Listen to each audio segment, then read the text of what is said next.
Good morning, everyone. Let me welcome all of you to the Orange County Board of County Commission meeting of June the 3rd, 2025.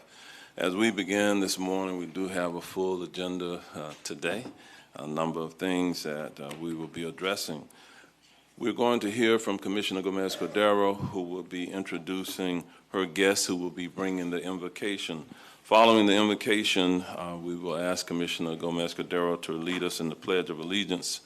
After the Pledge of Allegiance, we will have our Communications Director, Dr. Jeffrey Williamson, who will be reading a proclamation recognizing Code Enforcement Officers' Appreciation Week and Nlloxxone Awareness Day here within Orange County. It's a national recognition on that one.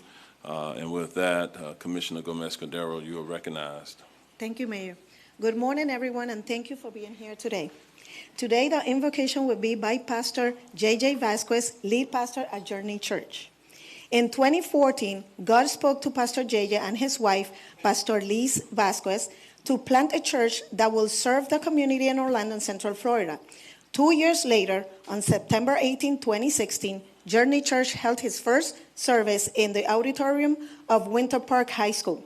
Since launch, Journey Church has seen incredible growth, having now 2 campuses, and is often recognized as one of the fastest growing churches in the U.S. and Central Florida. Pastor JJ and Pastor Liz have been married for over 15 years and have 2 amazing boys, Justice and Zane. Pastor JJ holds a bachelor's degree in theology from the University of Florida, as well as a master's degree in divinity from Southwestern University. The mission was then and continues to be straightforward: to create a place where Jesus is accessible to anyone. A church for those who don't go to church, for their neighbors and family, as well as neighbors and family of everyone who calls Journey Church home. Journey Church is deeply committed to serving both the local and global community. They offer small groups where people build meaningful relationships, grow in faith, and support each other. The church Journey Youth Program helps teens grow spiritually, connect with peers, and develop leadership skills. They also host on the first Saturday of each month, Serve Saturday, a day dedicated to acts of kindness and service such as providing gas gift cards, helping families in need, and supporting neighborhood projects. Other initiatives in church includes Journey Kids, this program that nurtures children's spiritual growth and social development, counseling and support services offering help for those facing life's challenges, global missions sending teams around the world to support communities through outreach and service, community events engaging the city through and the county through events focused on connection, healing, and hope. The most important thing for the pastors is to spend quality time with their family. They love to eat together, watch movies with the kids, exercise, etc. Thank you, Pastor JJ and Pastor Liz, for honoring us with your presence today. Now it's my honor to present to you Journey Church lead pastor, Pastor J.J. Vasquez.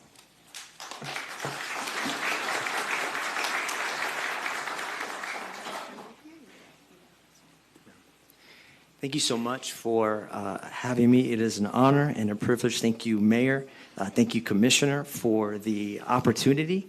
I would like to read just a short scripture, share a short story, and then we'll stand in a moment and then pray.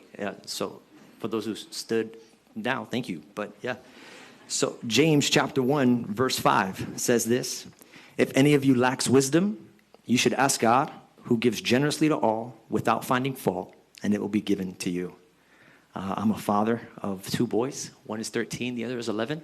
I was really excited when my boys were going to become teenagers because I studied youth ministry in college, and I got degrees in counseling, and I helped hundreds of parents and teenagers go through life's issues and troubles. And so when my kids became 13, I was like, this is going to be great. I've got this. And then when they did, I felt like I needed to call every parent I had ever given advice to and apologize because I had no idea what I was doing and what I was talking about. The point being that it doesn't matter how much education or experience or credentials we have, without the wisdom of God, we're all amateurs. We all need that help. We all need that guidance. And I thank the Lord that he gives wisdom freely to those who ask without finding fault. That probably being my favorite part because I got a lot of faults. And so the fact that he gives wisdom, regardless of our humanities, regardless of our ideological inclinations, when we ask, he gives it. And so let's pray that he gives us that wisdom today to be able to do what we need. Would you mind standing as we pray? Father, we love you so much, and we thank you that you are generous with your wisdom. Lord, we have so many smart people in the room. We have so many committed people in the room who love our city, who love our schools, who love our communities, who love our neighbors, who love diversity, who love equality, inclusion, who love people. But with all of our experience and with all of our education, without your help, without your insight, without your divine knowledge and foreknowledge, Lord, we come up short. So we thank you that the scripture promises us that when we ask for your help, you give it. So we pray for that help today. We pray for wisdom for every commissioner. We pray for wisdom for our mayor. We pray for wisdom over those who are going to be engaging in the public discussion, that we would put your will, your heart, your desires ahead of our own. Help us to lead this city, the city beautiful, the city that you love so much, the city of Orlando and this county, this Orange County. May you help us lead it into its best days yet. We love you so much. In Jesus' name we pray. Amen. Thank you.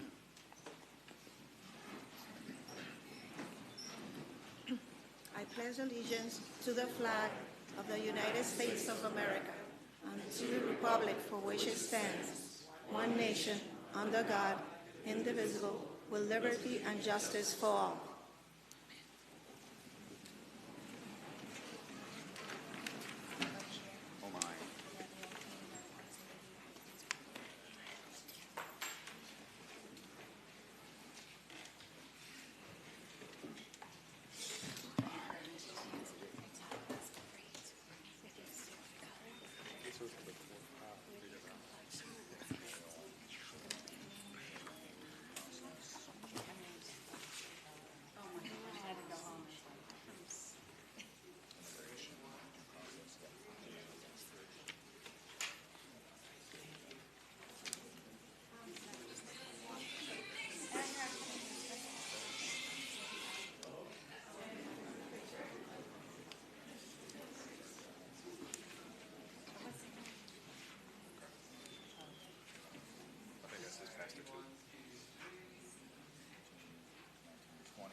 God bless you. All right, thank you very much, Commissioner. Thank you, Pastor Vasquez.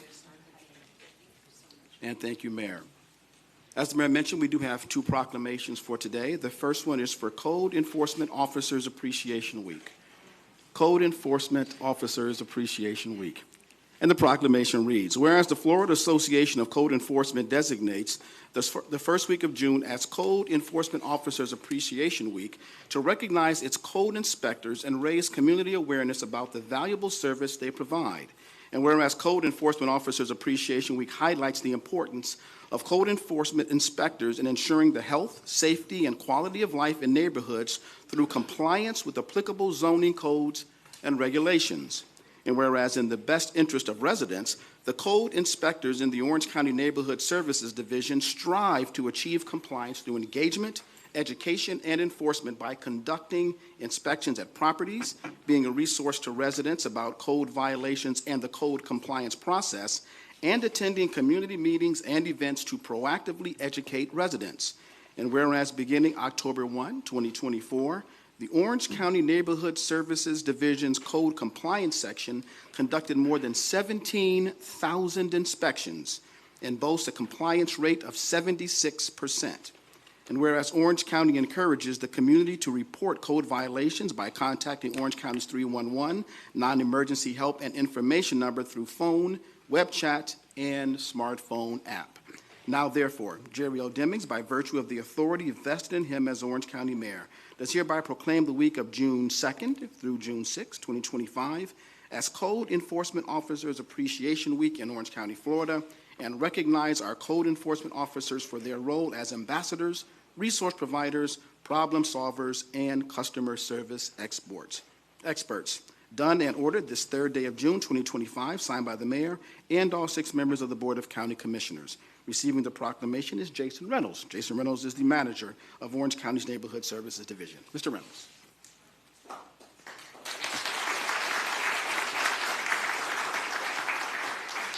Good morning, Mayor Demings and Commissioners.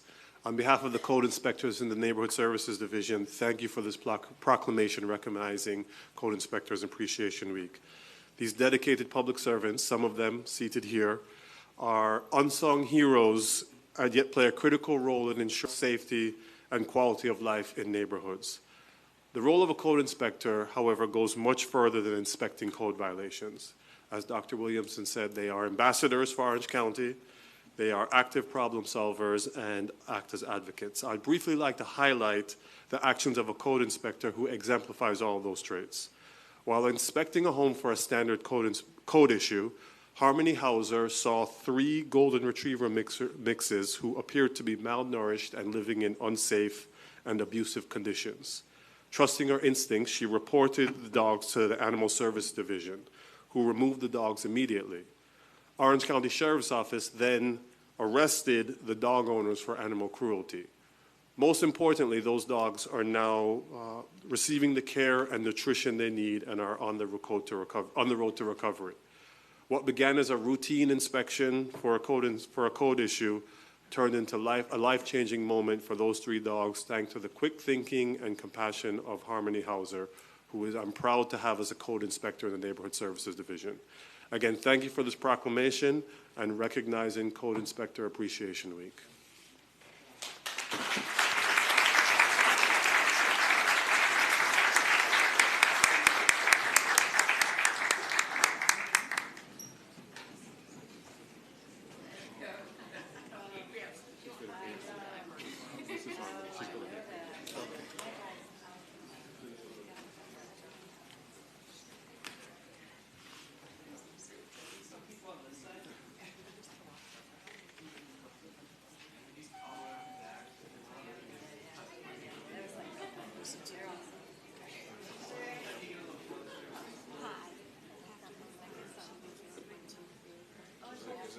And while they're getting organized, Harmony, why don't you raise your hand, Harmony?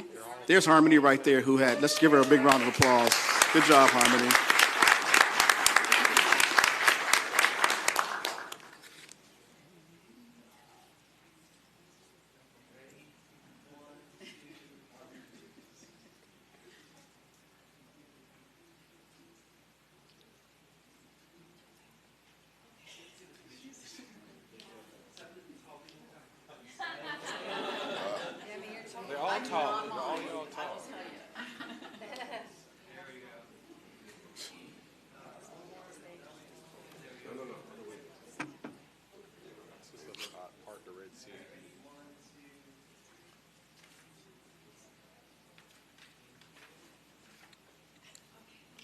Let's give our code enforcement officers another big round of applause. Thank you.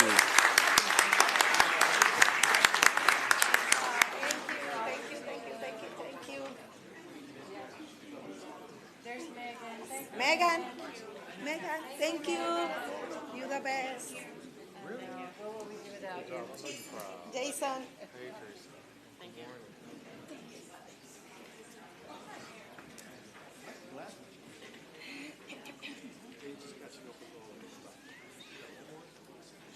All right, thank you, code enforcement officers. Thank you, Jason. Thank you, commissioners and mayor. Our second and final proclamation today is for National Nlloxxone Awareness Day. National Nlloxxone Awareness Day. And the proclamation reads, whereas, according to the Centers for Disease Control and Prevention, the United States saw a significant decrease in fentanyl-related overdose deaths in 2024, marking a positive turn in the ongoing opioid crisis. And whereas Nlloxxone is a safe and effective medication that can reverse opioid overdoses and save lives when administered promptly by rapidly reversing the effects of opioids. And whereas the Centers for Disease Control and Prevention has declared Nlloxxone to be a key tool in preventing opioid overdose deaths. And whereas it is imperative to educate local individuals, families, healthcare professionals, and first responders about the benefits of Nlloxxone, including the potential Nlloxxone has to reduce opioid-related fatalities and how to administer Nlloxxone properly. And whereas increasing access to Nlloxxone in Orange County can ensure that individuals struggling with an opioid overdose have a chance to recovery and a future free from the grip of substance use disorder. And whereas recognizing National Nlloxxone Awareness Day will contribute to the ongoing effects to educate the public, reduce the stigma associated with substance use disorders, and promote access to life-saving Nlloxxone. Now, therefore, Jerry O. Demings, by virtue of the authority vested in him as Orange County Mayor, does hereby proclaim June 6, 2025, as National Naloxone Awareness Day in Orange County, Florida. Done and ordered this third day of June 2025, signed by the mayor and all 6 members of the Board of County Commissioners. Receiving the proclamation is Chrissa Martyr. Ms. Martyr is a board member with Victoria's Voice. Ms. Martyr.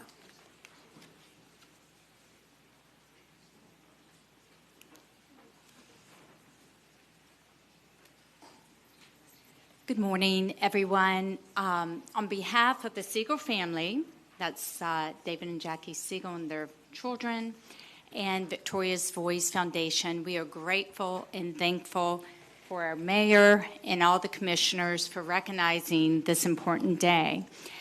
June 6th, the reason this particular day came into effect is 10 years ago, on June 6th, was when David and Jackie Seagull lost their daughter, Victoria. That day changed a lot of lives, and it has helped to save a lot of lives because of it. When Victoria had the drug overdose, Mr. Seagull said, "This is the day I do not want any other parents to go through the pain and suffering that his wife and him had experienced." This is his legacy. He wants to change lives, save lives, and make things better. By having this Nlloxxone, this is something that every police officer is carrying, not only in Orange County, but all over the nation. So it has definitely saved many, many lives, and it will continue to do so. So we are grateful and thankful. Thank you very much.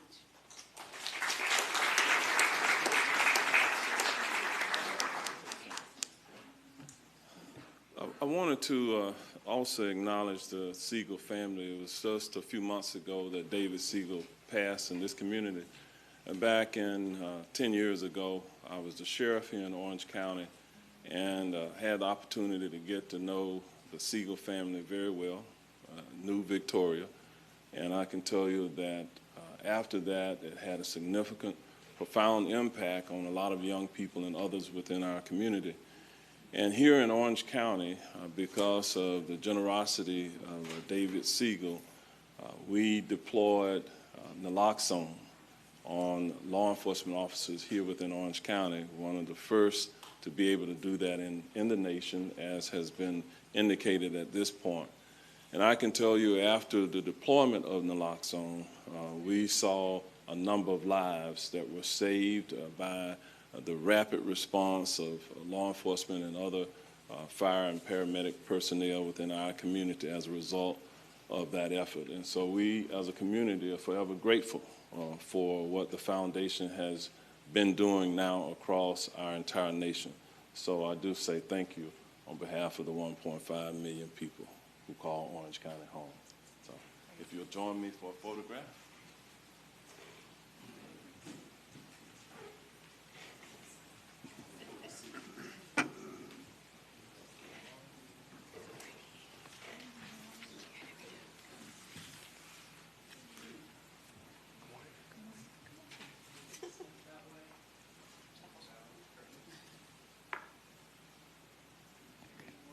All right.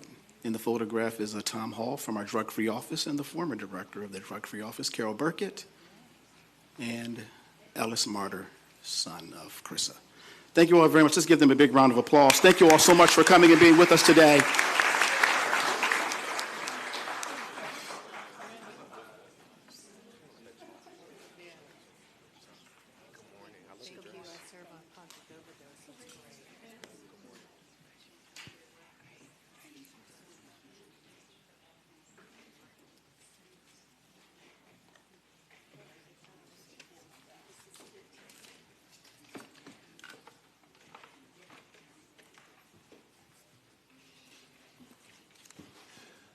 All right. Before we move forward on our agenda, I want to, because we're going to hear a presentation in just a few moments regarding the Pulse Nightclub tragedy situation and a memorial. It has been almost 9 years now. When we get to June the 12th, we will continue to pay tribute to the 49 individuals or angels who tragically lost their lives on that day. It certainly impacted all of those surviving family members and others who were present. It impacted law enforcement and the first responders who responded to the incident. And as a result of that, it impacted our community. And so because we will not have a board meeting before the June the 12th anniversary of the Pulse nightclub tragedy, I'm going to ask if we can take just a moment of silence in memory and recognition of those who lost their lives or were impacted on that day. Please join me.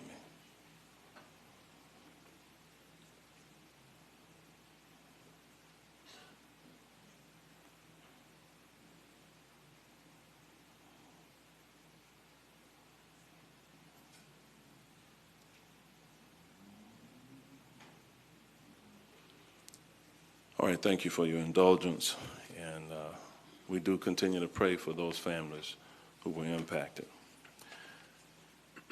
And so at this time, now we will move forward on our agenda to the period of time for public comment.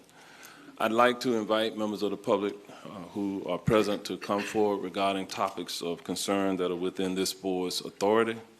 However, there are certain matters which are not appropriate for public discussion during the public comment period. These matters would include pending procurement or land use issues. This afternoon, we will have the land use issues at that time. We'll have public hearings, and if you want to speak regarding that, that would be the appropriate time. And with that, Mr. Thalmuller, do we have members of the public present who wish to be heard at this time? We do, Mayor. We have 28 speakers this morning. All right. And so because we do have a very tight schedule this morning, we're going to give those who will be speaking 1 minute by which to make your comments. And I do believe that you can get it done. I've seen it happen on many, many occasions here within our chambers. And as a result of that, let's start with the speakers, perhaps in the order in which you received them. Thank you, Mayor. All right, folks, I'm going to call your name in batches. When I do, please line up along the back wall in the order called. When you approach the podium, please begin with your name and address for the record. But first, our first speaker is going to be Commissioner Patty Sheen.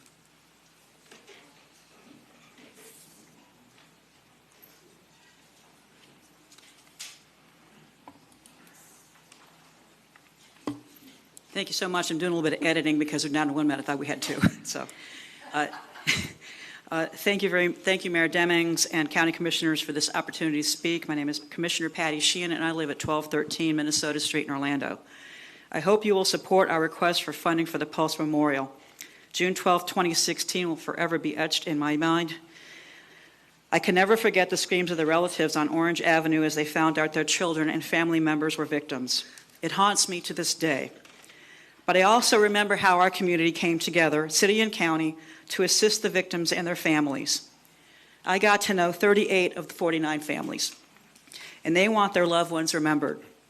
The continuum of care for this community is building this memorial. I am distressed that it is 9 years later and there is no real memorial. As a member of the One Pulse Task Force, I helped to get donations for the interim memorial. I was horrified that the victims were not on that wall. Rather, a community selfie that was meant to inspire T-shirt sales.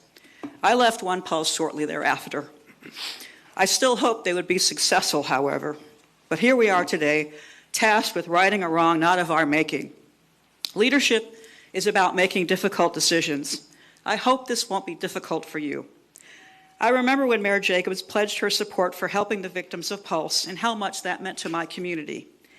I'm carrying a rainbow rosary that Mayor Jacobs gave to me. I'm a member of a community whose members have been bashed, fired from their jobs, evicted from housing, humiliated, hurt, and now murdered because of someone they loved. You have an opportunity to be part of the healing. We can work together, city and county, for a memorial to remember those who perished and honor those who survived. And I'd just like to say that this didn't impact the gay community. There are members of the Q Latinx community, the Latinx community, the African American community. There were straight allies who were murdered that day, and it's important for us to remember all those beautiful people who simply wanted to dance. Thank you very much. All right, thank you, Commissioner Sheehan, and because of the office that Commissioner Sheehan holds, we gave her additional time, so we will move forward and hold others to that 1 minute. All right, starting in batches, our next speaker is going to be Wes Hodge, followed by Myra Alvar, followed by Nancy Rosado, Matthew Lamana, and Zachary Moldoff. Good morning, Mayor and Commissioners. Morning. My name is Wes Hodge. I'm here on my own time and in my own personal capacity. In 2016, I was president of the Rainbow Democrats and commissioner of the Central Florida Softball League, Central Florida's largest LGBTQ sports organization. I reside at 2401 Drake Drive in Orlando. I strongly urge you to delay the City of Orlando's request for $5 million in connection with the Pulse Memorial. It is deeply troubling that City of Orlando's attorney, Mayann Downs, negotiated a $1 million deal with One Pulse Foundation behind closed doors without transparency, oversight, or accountability to the public. The foundation was imploding at the time, yet the city stepped in with a $1 million parachute to pick up the pieces. The Orlando Sentinel reported, quote, Craig Mateer was asked by the City of Orlando to be a bridge between the foundation, which was liquidating its assets, and the city, which was looking to take over the memorial effort, end quote. If the city is taking control of the memorial, then why did they facilitate funneling an additional $1 million into a collapsing organization with a history of financial opacity and alleged profiteering? Our money deserves better stewardship. Until there is a full audit and accountability, this request must be denied. Or I offer that the county step in and do it in its place. Thank you for your time. All right, thank you, Mr. Hodge, and perhaps during the presentation, you know, the city representative can address some of what may be expressed today. Next speaker, please.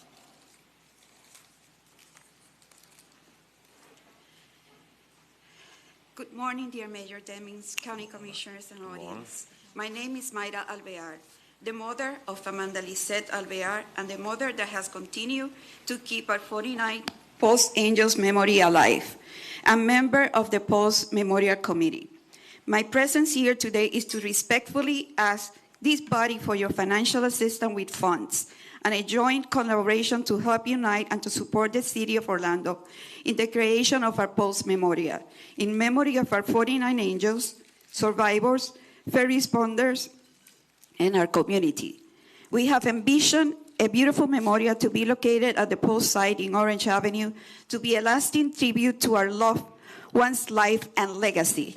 This memorial provides solace, a place for reflection, contemplation, remembrance, for gatherings of special heavenly birthday celebrations, a special place for years to come where the whole world can come and remember what happened in June 12th in Orange County and in the city of Orlando.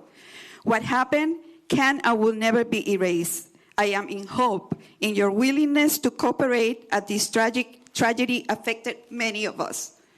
People don't understand when they tell us to move forward. They haven't experienced a profound loss and grief, and we don't want to move forward even though it has been 9 years. But it feels like it was yesterday when we lost our loved one, when we'll never be the same. This has taken too long because we all grieve differently, and for some, destroying what we have tried to build has been their way of coping with their grief. But at the end of the day, we want this memorial to be finalized, and we agree on that. We believe that your support will be instrumental in bringing this vision to life after many years of anguish, pain, and sorrow. We hope that you will consider our request and recognize the value of this memorial in honoring our beloved ones and helping our community to heal and pay their continued respect. We have many family members of our angels that are no longer here. They have gone to be with their loved ones in heaven. We can't wait anymore. Thank you for your time and consideration. Sorry for taking over my time. Thank you. All right, Ms. Vera, thank you. Next speaker, please.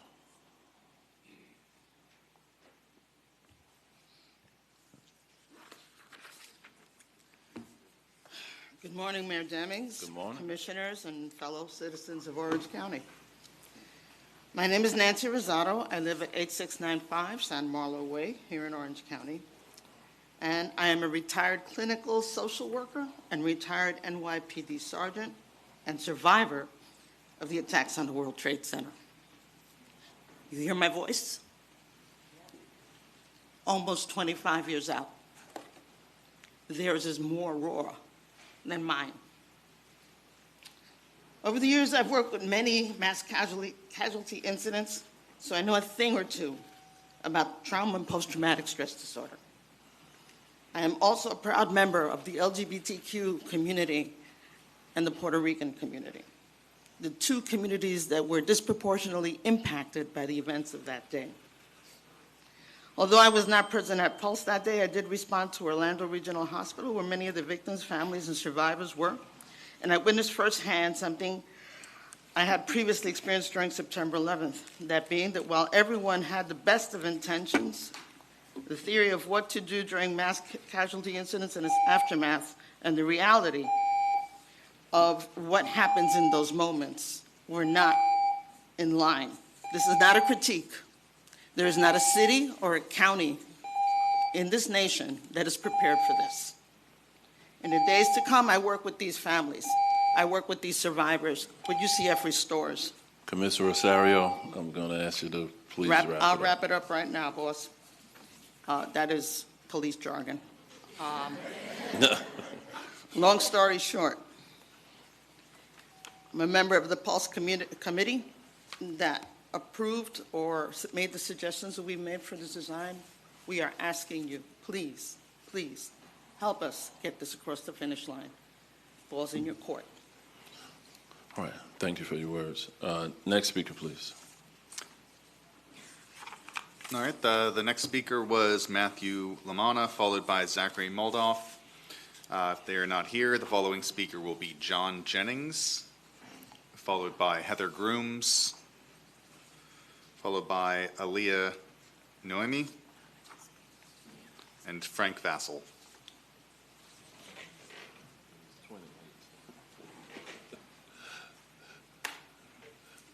Frank Vassel, Aaliyah Noemi, Heather Grooms, John Jennings, Zachary Moldoff, Matthew Lamana.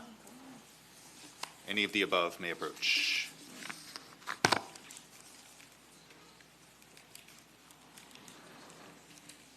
Good morning, Mayor. I'm sorry, can you hear me? Good morning, Mayor Jennings and commissioners. My name is Aaliyah Noemi, and I'm here to amplify the voices of the youth and immigrants of my community in collaboration with 5051. I ask you to guarantee and track due process and the whereabouts of ICE detainees in the county jail. Right now, people are disappearing from public jail records without charges, legal support, and have lost contact with their families. The individuals that have been detained by ICE are our mothers, fathers, neighbors, and students. These people come to the States to raise their families, receive an education, and most importantly, contribute to our workforce. Immigrants may not run America, but they do make America run. Despite this, they are being treated inhumanely. It is especially concerning to see my fellow students being affected by the recent ICE detainments. Although these are just students working to achieve their dreams, the media will label them as dangerous, and that is because the most powerful weapon against a corrupt system is a young and powerful mind. Thank you so much for your time. Can you give us your name just one more time? Aaliyah Noemi. Thank you. Thank you. Next speaker.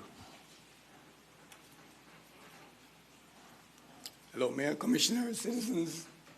Frank Vassel, 1438 Renee Avenue, Orlando, Florida, 32825. I come before you with a very heavy heart, regarding the toll clerks losing their jobs, losing their livelihoods. Toll clerks in Orange County on the Central Florida Expressway. People cannot live without food. People buy food with money. Money is received by working. Working as a toll clerk for the Central Florida Expressway Authority for money is good. Why are toll clerks being replaced by technology? Less people working adds to more people in poverty. Less sales tax because they can't shop. Risk of losing their homestead because they can't pay property taxes. And decline in the standard of living because they cannot buy appliances, tools, and transportation. Why are county and state government allowing, perhaps orchestrating, or watching idly while some people lose their jobs and other younger people are not hired to fill those jobs? Road Ranger, 6 to 10 p.m., let it be 24/7. All right, if you can just give us your name and address for the record. Frank Vassel, 1438 Renee Avenue, Orlando, Florida, 32825. All right, thank you. All right, our next batch of speakers is going to start with Carla Powell, followed by Rosina McVicker, Leroy Bell, Erica Gomez Tieda, and Andrea Chirinos.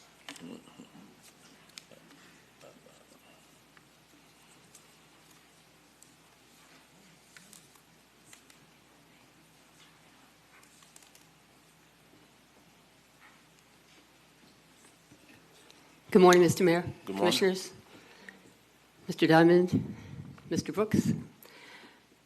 Rosina McVicker, 1723 Lockwood Avenue, Orlando, Florida, 32812. I'm here to talk about Orange County Animal Services. Orange County Animal Services is a division of Orange County with a little over 100 full-time employees.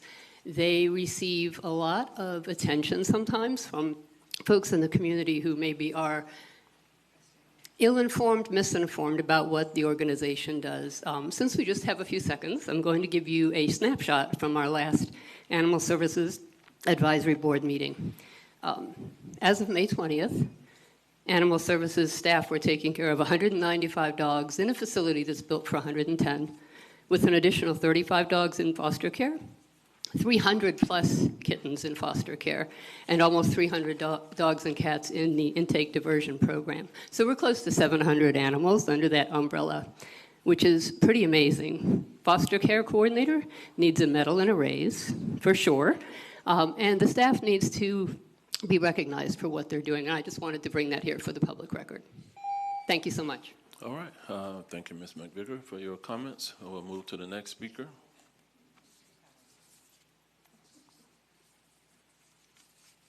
Good morning. Good morning. My name is Leroy Bell.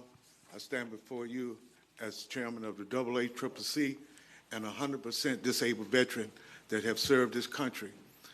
I come to you today speaking about the integrity of the commission board. I think it's unethical for a commissioner to use their position and this board to berate and belittle a resident because they don't agree with their particular way of governing the particular district that you live in.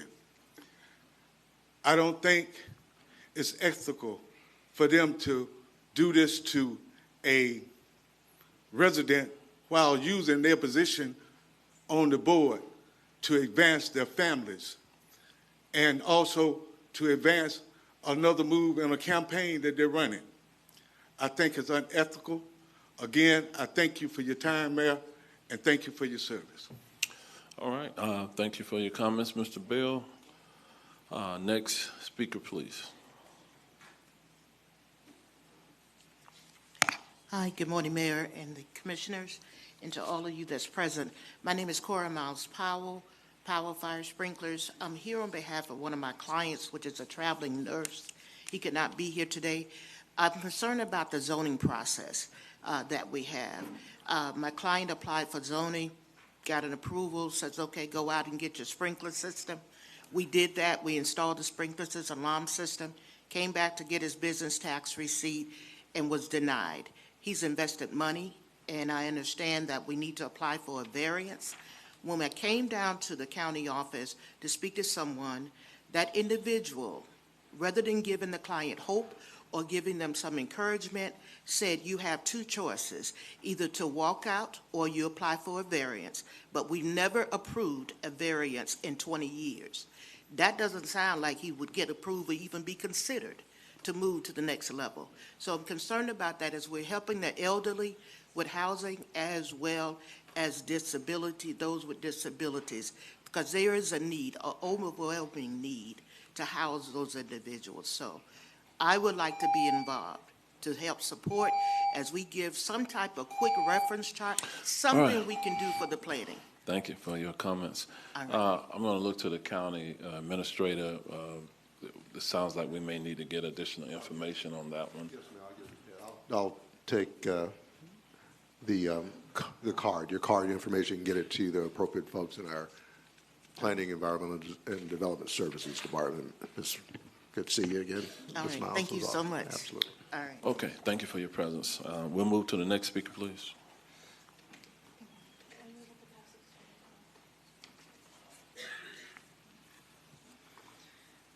Good morning, Mayor. Good morning, Commissioners. My name is Erika Gomez Tejeda. I'm here with the Hope Community Center with Immigrants Are Welcome Here Coalition. There's some folks over in the overflow room as well. We're here to ask you to guarantee and track due process, the whereabouts of detainees in the county. I don't know if the time can be restarted since I haven't given my information yet. I'm already 20 seconds down. I haven't even given my address. You can go ahead. Okay. You can do it at the end if that suits you. Say it again? You can do it at the end if that suits you. Okay, thank you. I'm here to ask you to please stop challenging and allowing for people to disappear in your jail system. Orange County is home to thousands of Venezuelans, Haitians, Cubans, and Nicaraguans whose legal status can now be revoked. These residents who have now legally lived here and worked here after fleeing from extreme violence and political oppression in their own home countries. They have just become the most vulnerable immigrants for erroneous detentions and deportations because ICE has their home address, card tags, and workplace locations, but their database won't be able to accurately track the most up-to-date status of the thousands of refugees waiting on news, on asylum, and other visas that they have applied for. This should raise red flags and trigger alarm bells for you who oversee the county jail. It is in your hands to change the language in the various contracts with ICE to ensure the tracking of due process, which in immigration varies case by case, and to track the whereabouts of immigrants held. The feds have carelessly been getting the process wrong. The report that you have found that not one but 50 Venezuelans sent to El Salvador had legal status. You swore to protect and defend the Constitution of the U.S. You have the power to do so in this case. Thank you. All right, thank you for your comments. Next speaker, please.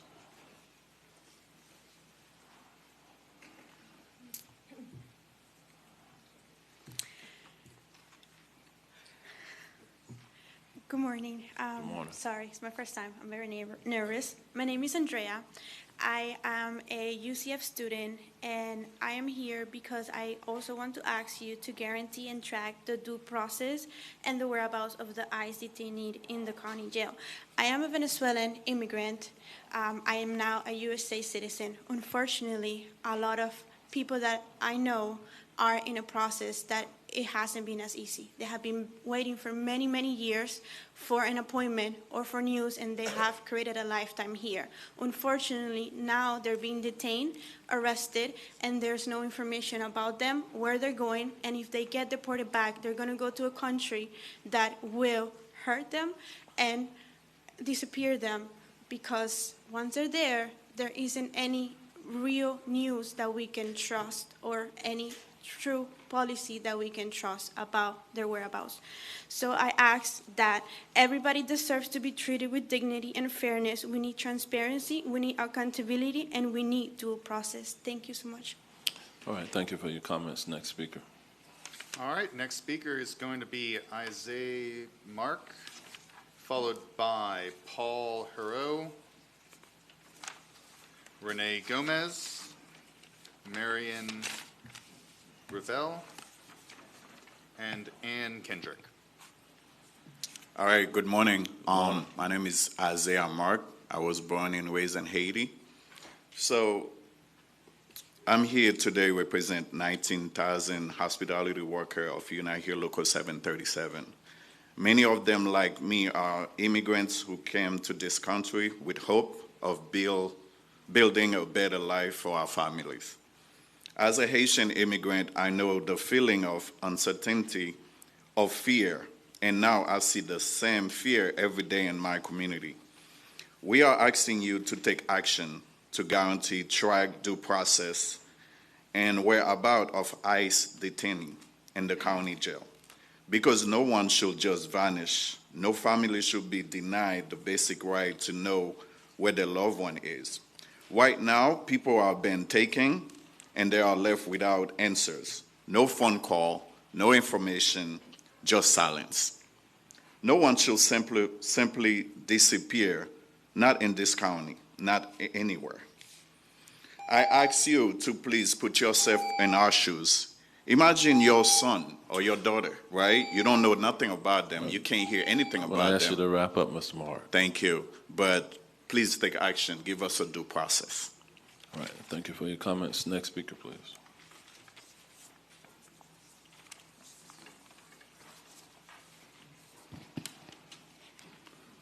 Mr. Mayor, Commissioners, my name is Paul Haru. I live at 4765 Arrow Road in Orlando and have lived in Orange County for over 40 years.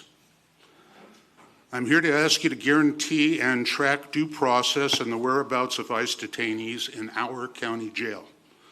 I ask this as my father, who risked his life to fight fascism, would ask if he were here.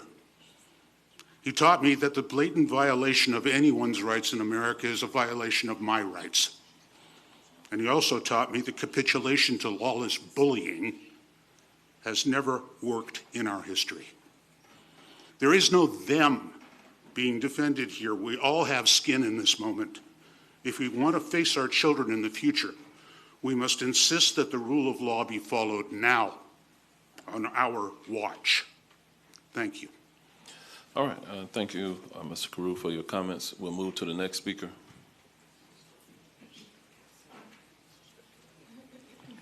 Good morning. Good morning. My name is Sister Ann Kendrick. I live in Apopka, Florida, 1464 Falcon Crest Boulevard. I came to Florida in 1971 on the plane with Mickey and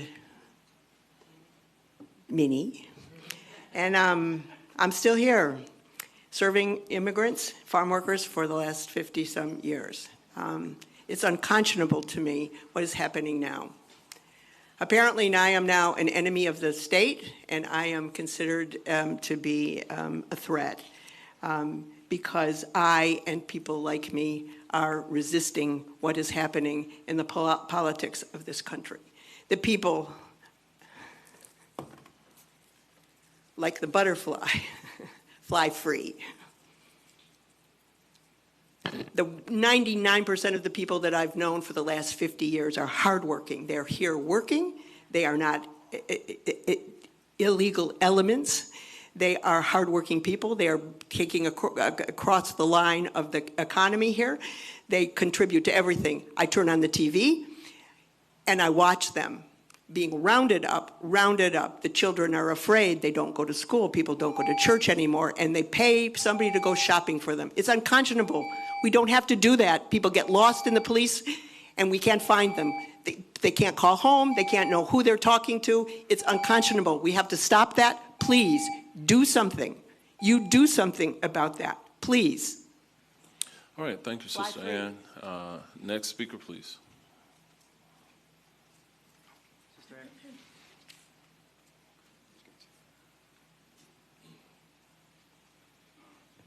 Good morning. My name is Renee Gomez, 4041 Lob Lolly, Oak Lane, Apopka, Florida. No blacks, no Mexicans, no dogs. Those are the signs that you see in stores back in the Jim Crow era, back when my people, our people, were treated unjustly and less than. That's happening right now again. Now, I wasn't alive in the Jim Crow era, but I'm Mexican and I grew up here in the South, and I faced racism just as I'm sure you have. In these last few months, I've had the privilege of supporting community members when they've been stopped by ICE, 3 times specifically, and all of them have been parents. All of them have been people who have been here for decades, that have contributed to this country. And the last one that happened last Friday was a 70-year-old grandmother that got detained and put into prison here in Orlando. Now, their reason was because she assaulted a Border Patrol agent. When I saw her get out, she could barely move, she could barely walk. I didn't see any scratches, bruises, not to say it didn't happen, but that was her reasoning. This is happening here in your backyard. You all are elected to represent everyone that lives in Orange County, so I'm asking you, if people get lost in your jail system, guarantee that the families know where they are, and guarantee due process. Thank you. All right, next speaker, please.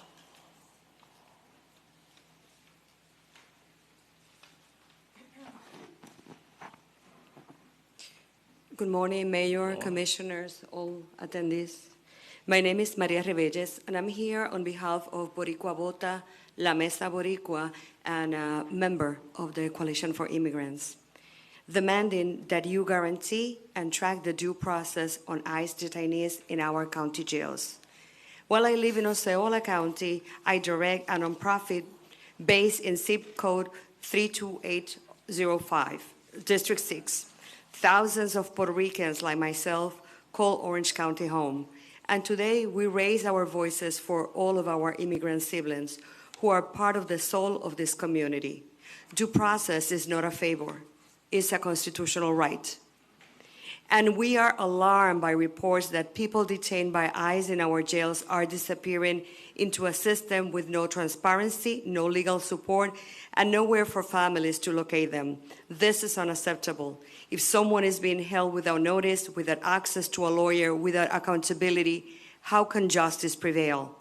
Commissioners, Mayor, your leadership is needed now more than ever. We urge you to act with urgency. Guarantee transparency, track and deport detainees' whereabouts. Our communities are watching, and we are counting on you. Thank you so much. Thank you for your comments. Next speaker. All right, folks, next batch of speakers is going to start with Beverly Cassis, followed by Linda Coffin, Terry Falbo, Quinn Swearingen, and Aaron Lewis. Any of those names?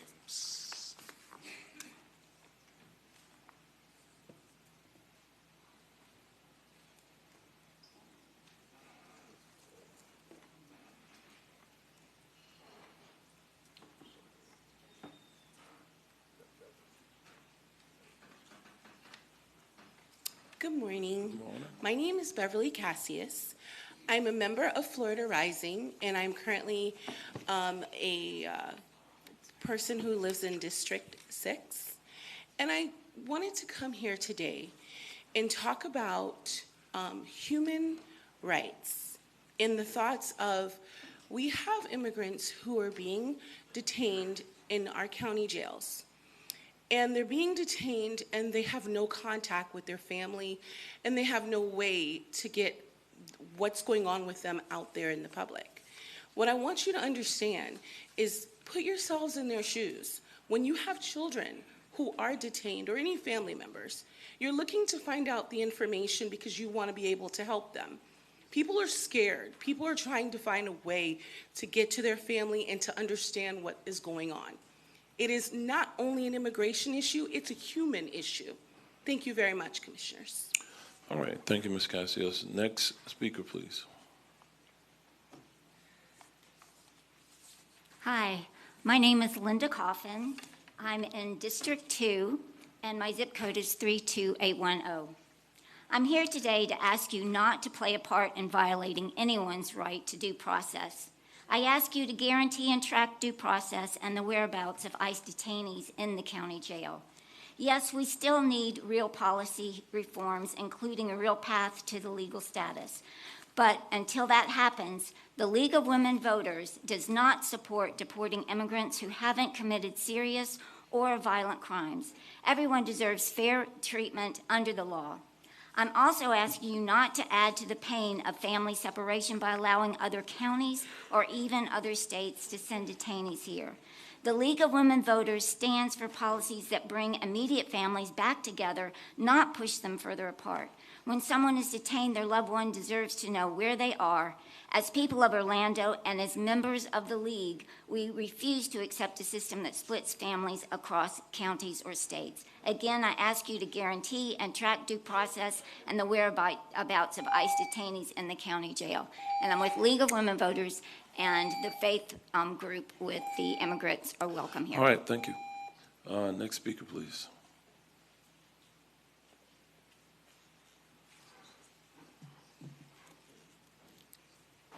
Good morning. My name is Terry Falbo, zip 34761. I live in District 2. I'm here representing CARE Florida and in support of the Immigrants Are Welcomed Here coalition.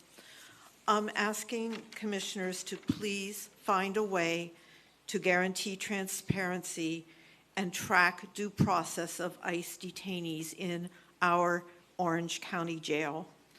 Transparency is key in a democracy. County officials should uphold this legal and moral principle. So far this year, courts have ruled against at least 180 actions taken by ICE, finding the agency in violation of due process and other legal standards.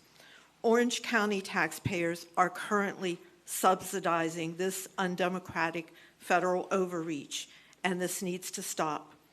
I urge the Commission to do everything possible to guarantee transparency and due process. Thank you.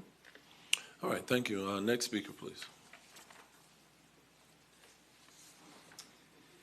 Hello, my name is Quinn Warner Swearingen. I live at 2536 Woodgate Boulevard, 32822 in District 3. I am here today with the Immigrants Are Welcome Coalition to ask you all to guarantee and track due process and the whereabouts of ICE detainees in Orange County jails. This June 28th marks 56 years since the Stonewall Rebellion and the beginning of Pride as we know it today. Pride was never a party, though, and it did not start with Stonewall, the struggle.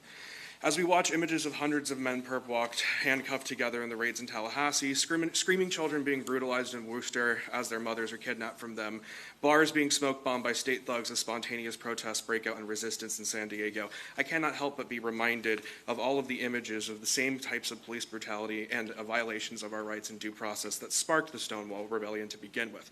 Similar perp-walks, similar raids, similar violations, and similar acts of resistance that my community and my elders in my community, the LGBTQ community, had to suffer through when all we wanted to pursue was better, happier, healthier lives. With the memory of the Pulse tragedy still fresh today, I cannot help but permanently be reminded that the struggles of the LGBTQ and immigrant communities in the United States are forever intertwined. Thank you. All right, thank you. Next speaker. Good morning, Mayor and Commissioners. My name is Aaron Lewis, address 20 North Orange Ave, Suite 1100, Orlando, Florida 32801. I am here today on behalf of Florida Rising, and I'm here today as a citizen, a veteran, a son, and a believer in justice. When I was 6, walking the halls of Bonneville Elementary in East Orange, my mother was undocumented, working, praying, surviving. What if she had disappeared from jail records, leaving no trace? By 16, she was working 2 jobs, holding on to hope. Finally, with her green card, building a future for us. When I turned 21, I joined the Army, and she became a citizen and a deputy in the Seminole County Jail. She used her badge to lift people up, not disappear them. Today in Orange County, people flagged by ICE vanish from jail records without name or trace. Families can't find them. Lawyers can't fight for them. They just disappear. This isn't public safety. It's the silent breaking of the American promise. Due process saved my family. It's non-negotiable. It's the reason I'm here today. Don't erase people. Protect them. Fix this policy. Restore transparency. Uphold due process, please. Thank you. All right, thank you. Next speaker. All right, next batch of speakers is going to start with Fidel Gomez Jr., followed by Jennifer Hall, Kayla Hoffman, Sal Rosas, and Megan Ginn.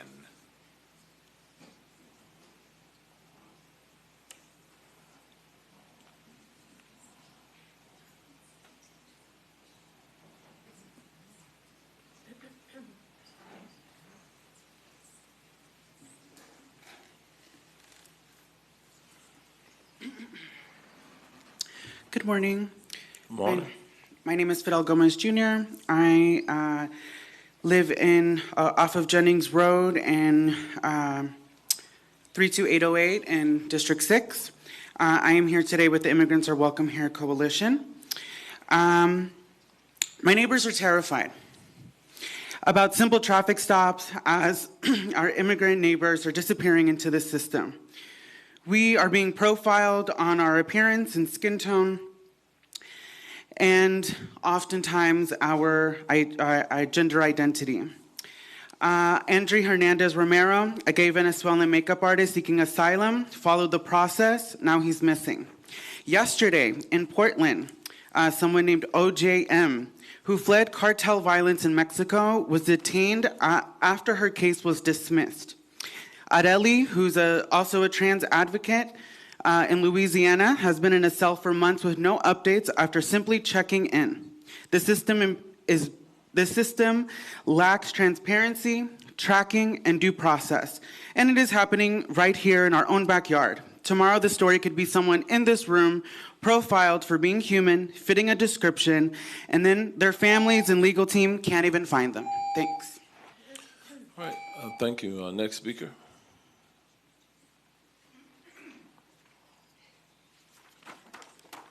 Good morning, Mayor Demings, commissioners, fellow humans. I'm going to start this around to get started. My name is Jennifer Hall. I'm here with Orlando 5051 Latinos as well as Orlando 5051. I am a resident of Orange County. My zip code is 32828, and I am in District 4. First, I'd like to share the words of my friend. He says, I am an undocumented migrant who has contributed to this nation for 22 years without receiving any social assistance or benefits. We're not a burden to this nation, but a support for the economy that sustains this country. We build this beautiful nation. I am dedicated to the construction of metal buildings, such as schools and police stations, as well as time harvesting fields in California. All these jobs that I've held are jobs no one wants to do. We do not take anyone's job. I have a family with 3 children that I raised with dignity, respect, and effort, that are United States citizens but could grow up without their parents. He ends by saying this: we will never lose hope of having a fair and equal immigration system. Never forget that the U.S. is a nation of immigrants. All right, thank you. Next speaker, please.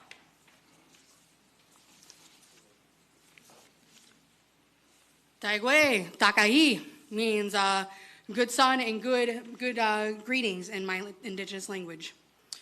My name is Kayla Hoffman. My community knows me as Obsidian Tiburon. I'm here on behalf of American Indian Movement in Orlando 5051, asking to guarantee and track due process of ICE detainees in county jail. My zip code is 32789, and I am in District 5. When the children of the future ask what you did during Nazi America, what will you tell them? Following the law does not mean moral, and those who were just following orders in Nazi Germany were not absolved of their crimes against humanity. Those who stand on the wrong side of history better hope we don't have the Nuremberg trials. And we have a chance to set a humane and positive precedent today to at least give the people who are being kidnapped by ICE the dignity of due process to be not kidnapped and disappeared by ICE. ICE is the new Gestapo, and your constituents do not want this, and they are desperate to have their voices heard and protect the people who are being ripped away from their loved ones. And I don't know if you've noticed the thousands of people every single month protesting in downtown Orlando, or the thousands of people all over the state protesting and speaking up on this, but if you do not hear us, we will be sure to turn up the volume and make sure you notice us. Thank you for your time. Thank you. Next speaker, please.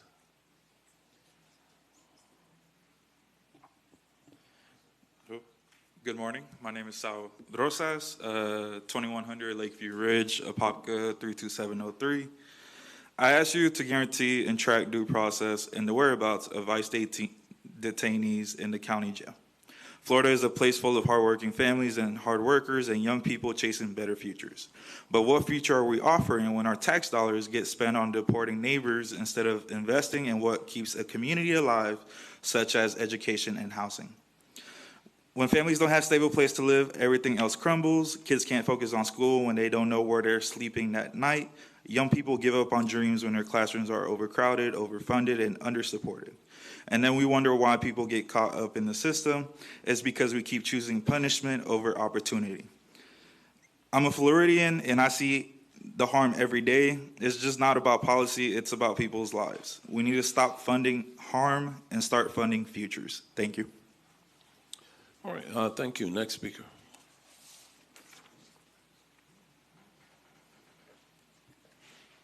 Good morning. My name is Megan Ginn, and I'm here representing the Immigrants Are Welcomed Here Coalition. I am a very proud neighbor in Azalea Park, which is located in District 3. I am here asking you to guarantee and track due process and the whereabouts of ICE detainees in the county jail. I'm sure many of us here are aware of the decline in social trust across the country.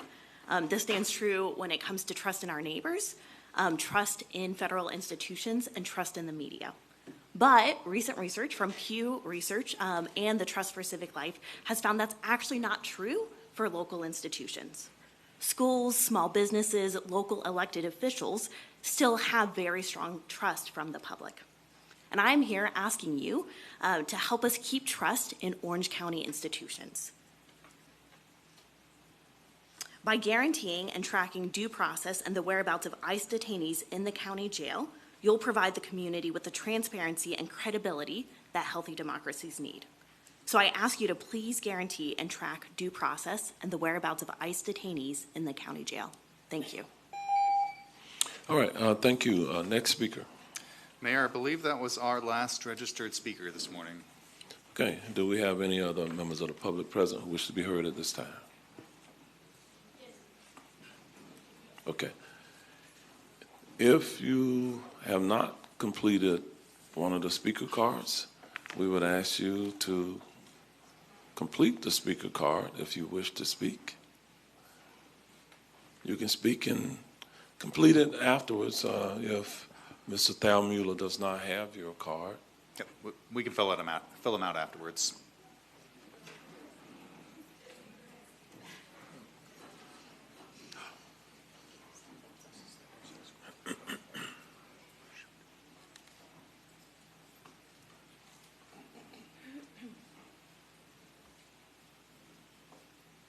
Good morning. Okay, remember name and address for the record, please. Okay. My name is Molly Alms, and I'm here representing the UCF College of Nursing, which is zip code 32816.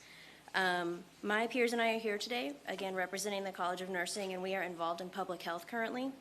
And we are encouraging Orange County and the College of Nursing to continue to make partnerships.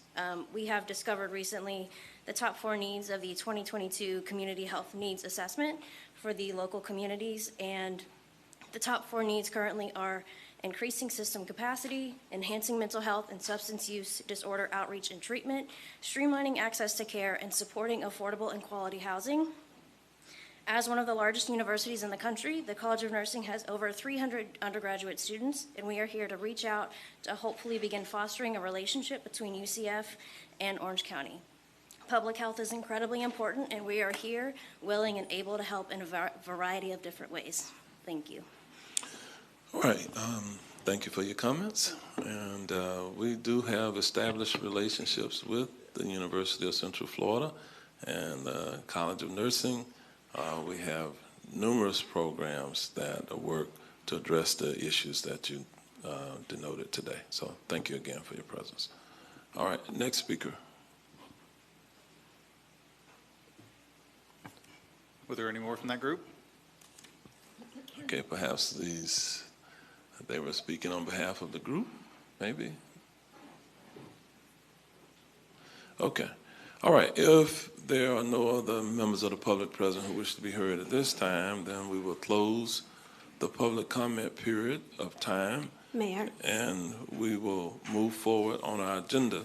But before we do so, I would like to just address some of the comments, particularly those who are here requesting due process related to the immigration and customs enforcement issues that are underway. Obviously, you all know that those are federal issues. There are times when individuals are booked into the Orange County Jail who are detainees under federal law. They typically stay within our jail for 24 to 48 hours. During the time that they stay in our jail, I want you to know that those individuals are treated humanely. Those individuals are provided all health and welfare related services while they're in our custody. There are federal laws that do prohibit some disclosure of information, but what I can tell you is that while they are in our custody, they are tracked. They are provided information about their due process, but that due process is within the federal system, not within the local Orange County system. Commissioner, you're out of order right now. I am speaking.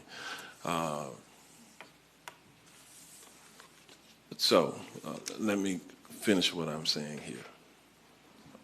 This board is a compassionate board. We treat all people in our community with dignity and respect, including those of you who have spoken today. We have treated you with dignity and respect. We understand the concerns that you may have for your families or your relatives, but I do believe that you all know where and who you should be addressing these issues to. It is your federal officials. We are a subdivision of government. You all know that. You all know that these directives did not originate here at the local level, don't you? You know that those issues originated in Washington, D.C., don't you? But our agreement was signed under a Commissioner, state in all law due that is respect, invalid. I'm just saying, you're making assertions that don't speak for me. I'm not speaking for you. You can speak for yourself, but I am speaking, okay? And with all due respect, afford me the respect, I am speaking. Now, I'm just simply talking to you all. As someone who spent a career in law enforcement, I have the greatest admiration for the people who do enforce the lawful laws of our nation, our state, and our local government. We're doing what we can to work within the system that we did not create here at the local level. You all understand that. I know you do, because you're reasonable people. Don't you? You understand it did not. Okay. What I said to you is that while those individuals are within our custody, we provide them with information about their due process. We cannot represent them in that process. That is not a function of our role as county government. Okay. So, now, if my colleagues on the board would like to speak, I certainly will entertain that. Commissioner Scott, Commissioner Simrad, and then Commissioner Wilson. Commissioner Scott. Thank you, Mayor, and good morning. So I just had two items for the speakers today. First, I saw a lot of you taking pictures and video. If you are looking for that video or pictures, you can get that on YouTube or you can get it on our website. So if you want to screen record or do a screenshot for those needed for whatever reason, you can do that. I think I showed some folks last meeting. The second thing is, and I said this before, and I'm speaking for me, we hear you. And I believe everyone hears you regardless of how they feel. But for me, these are the same comments I made when we pushed forward the ICE agreement. Some of you like, love, or indifferent towards the members on this board, right? All of you have an opinion of what type of representatives we are as commissioners and as the mayor, and that is your right. And so I will pose the question for you to think about, what if you didn't have a relationship with anyone on this board? It is a difficult task to represent people, and I pride myself on, I judge myself as a commissioner on how I'm able to represent the people who did not vote for me, who do not agree with me, who do not like me. Because regardless, I represent people, not just the people that voted for me, and not just the people in my district. We all collectively represent Orange County, even though we are elected in single-member districts. I'll give you an example to kind of underscore what the mayor was saying. The state of Florida, in our public records and public comments law, only requires 15 minutes of public comment. That's it. I think we've been here for more than an hour. And so imagine if every single member on this board was replaced by someone who would only give you 15 minutes, would not schedule meetings with you, would not take your calls, would not respond to your emails. And I think you all, for those of you who I've seen speak in Tallahassee, have seen that, seen 30-second public comments. And so it is a delicate balance to represent your issues, but also make sure the trash is picked up and the water is running and that the fire service is responding. There are so many things. And so it's not to say your concerns aren't important, because they are, at least to me, and I think to my colleagues. But we are fighting a battle on so many fronts, just trying to make sure that we are good stewards of your money and good advocates of your voices. If I have missed the mark as a commissioner, I would love an email or a phone call or a meeting to know perspective. But a lot of what you're seeing is coming from our federal leadership. I just came back from DC and we met with a number of elected representatives, congressmen and senators on both sides, and it is who you have a relationship with. And so keep making the noise, keep fighting. It is the most important thing that you can do is make sure that your voice is heard. But I hear you, and if I believe I'm open to suggestions on what we can do differently, but it is a delicate balance when you represent people, you do a little bit of good, and you miss maybe that one part of the issue that someone is not happy about, and then you couple that, which y'all have seen, with, hey, we're going to remove you. And not only are we going to remove you, we're going to put you in jail as well. As you all know, we take an oath to uphold, the Constitution of the state of Florida and the laws of the United States. It's not optional. And so if we violate that oath, you've seen elected officials threatened with removal, you've seen them removed. And so I'm not afraid of a fight, but we have to be strategic and thoughtful in how we move.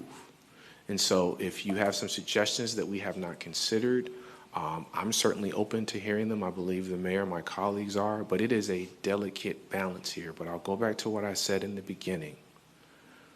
How long would this conversation be if you didn't have any relationship with any commissioner on this board or the mayor?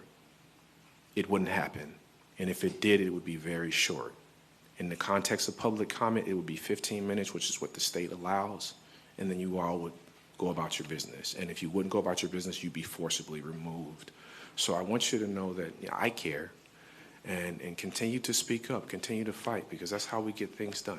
So thank you for your comments today. Thank you, Mayor. Commissioner Martinez-Simrad. Thank you, Mayor. Today's agenda, I'm probably going to cry a couple of times. And this is one of the issues that for me is very near and dear to my family. My grandfather came to this country undocumented with a third-grade education in Mexico. When he tried to become a citizen, he couldn't even read the paperwork. And he worked the fields his whole life. That's where my family roots come from. And it produced my mom, a public school teacher, and all of my uncles who served this country in the U.S. military. So, Mayor, we have red flags. Actually, not red flags, we got a big flag called the United States of America flag.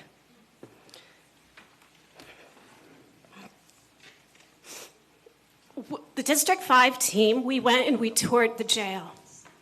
And we learned about what was the process and what was supposed to occur. And the stories that we hear in these chambers and in our communities are not what we thought was supposed to be happening in the jail. It's different. We raised concerns on this board. Commissioner Wilson was one who was very firm and said we have due process issues on this law. We voted through because we felt compelled to comply to state law, but you know what? I'm not afraid to be removed. If I'm going to stand with all of these people and hold up the American flag and wave it and demand due process, we got big flags, Mayor.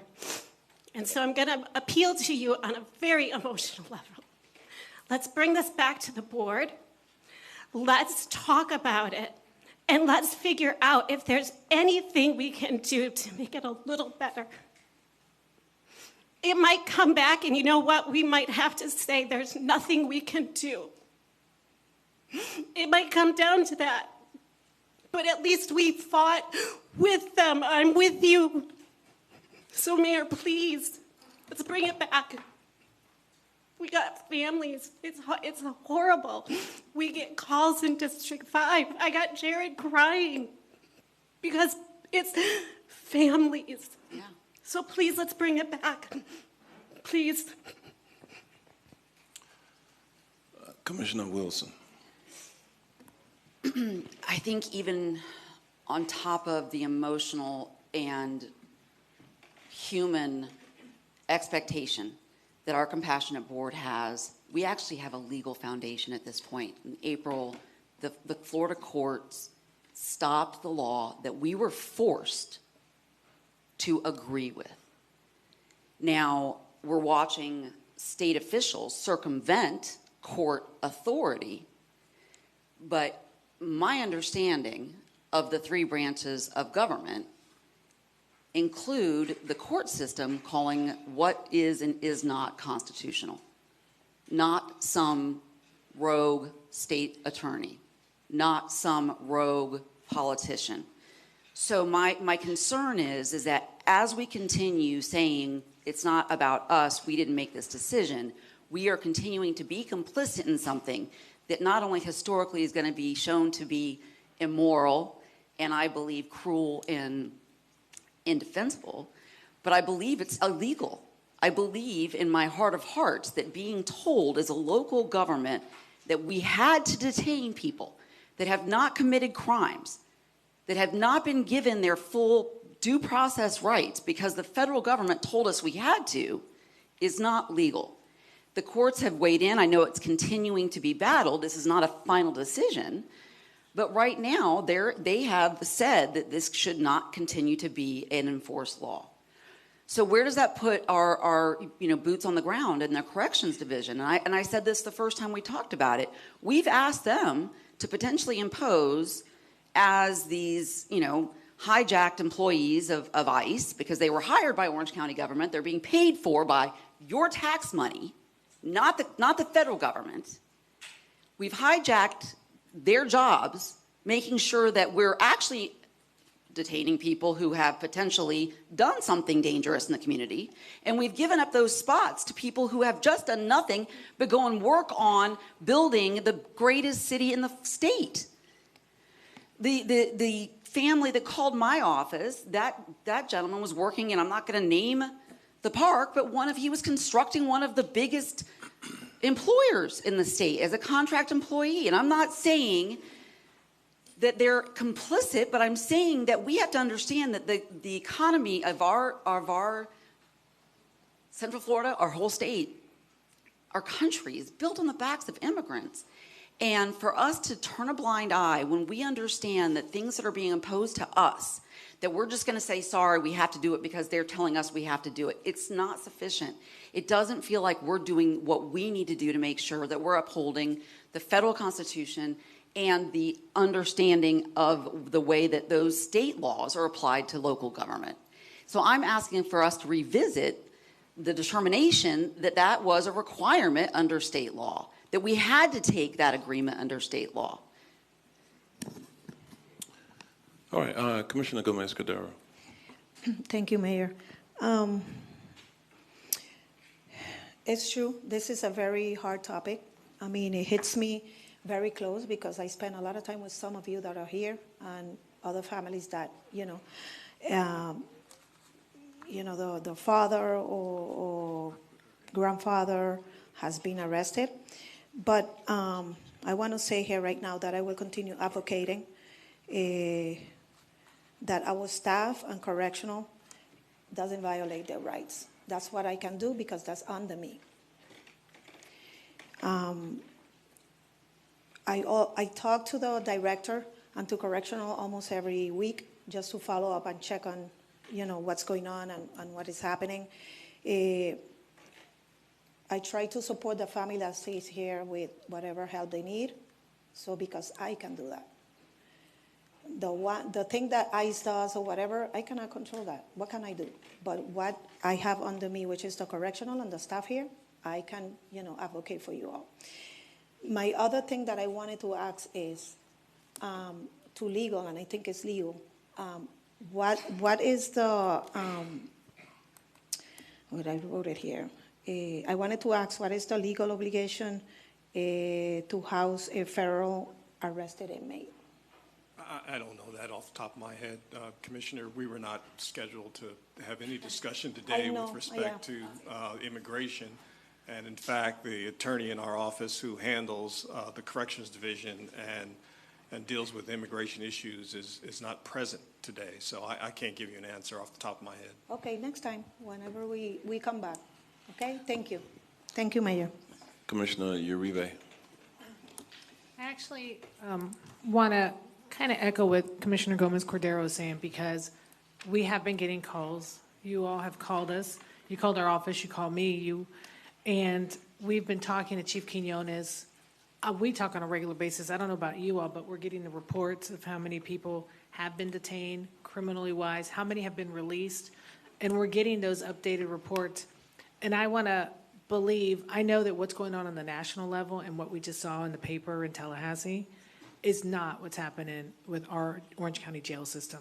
So that's one. And I want to, Commissioner Wilson, I'm a daughter of immigrants. My parents came to this country in the 60s, and I'm the first American in my family born here in the United States. And absolutely, to believe that none of us here care about this is not right.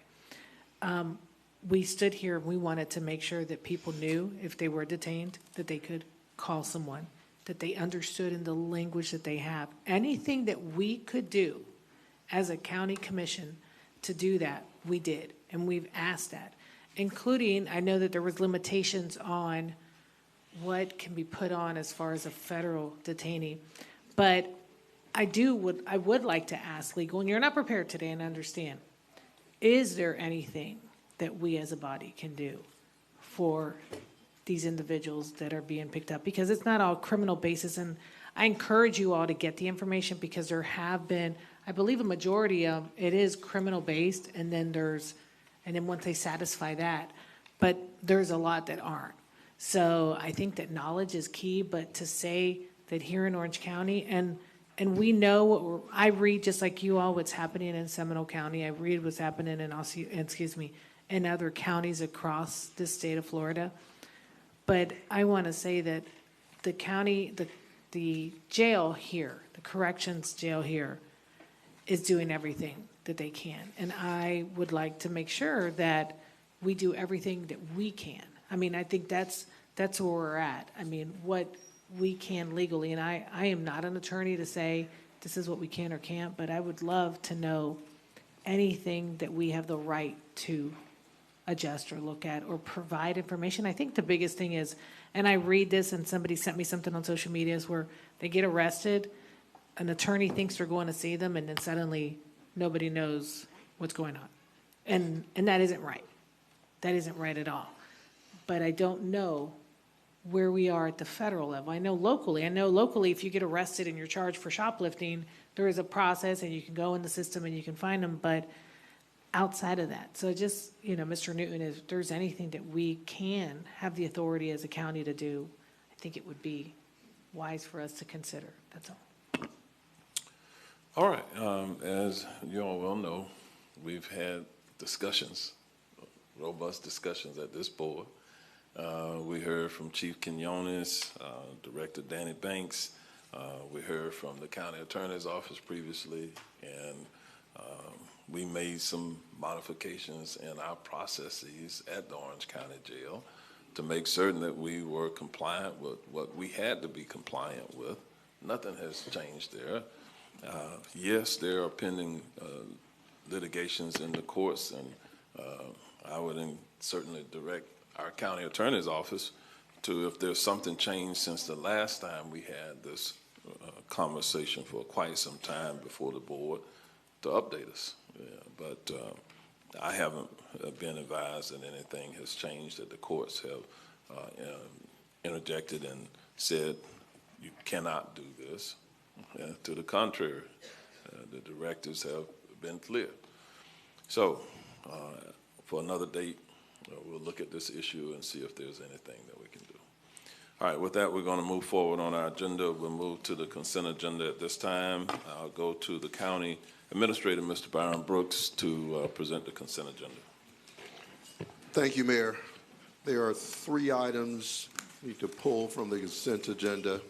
The first is under D14 regarding Richard Crotty Parkway. That item is being pulled for discussion by Commissioner Martinez Simrad for later this morning.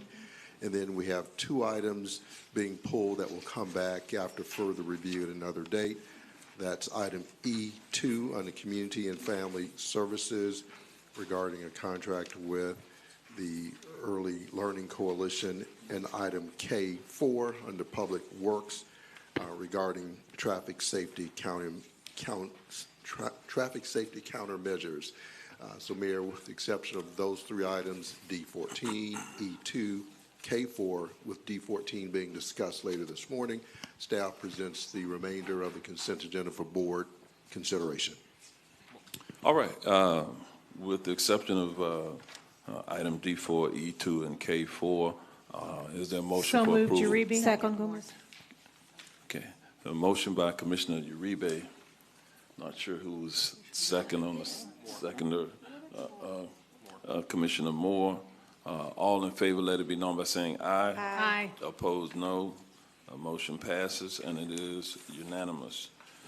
There were some key items, however, on the consent agenda that, with the action that was just taken, I think is notable. We approved the purchase of a 1.18 acre parcel directly adjacent to the county's 506 acre Pine Lily Preserve, which will assist in closing the gaps between Hidden Pond Preserve, Hal Scott Regional Preserve, and Long Branch and the Ranger property.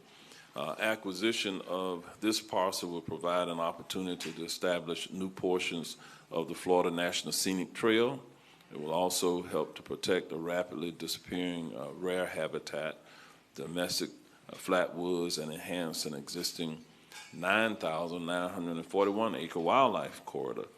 And also, I'm proud to say that and announce that Orange County's new partnership with First Step Staffing, a nonprofit organization committed to connecting individuals who are homeless or underemployed with meaningful work. As a county, we will begin utilizing First Step services to help fill open positions within our workforce. This partnership reflects our shared belief that a job is more than a paycheck. This is the first step to self-sufficiency. It's a pathway to dignity, opportunity, and hope, and hopefully upward mobility.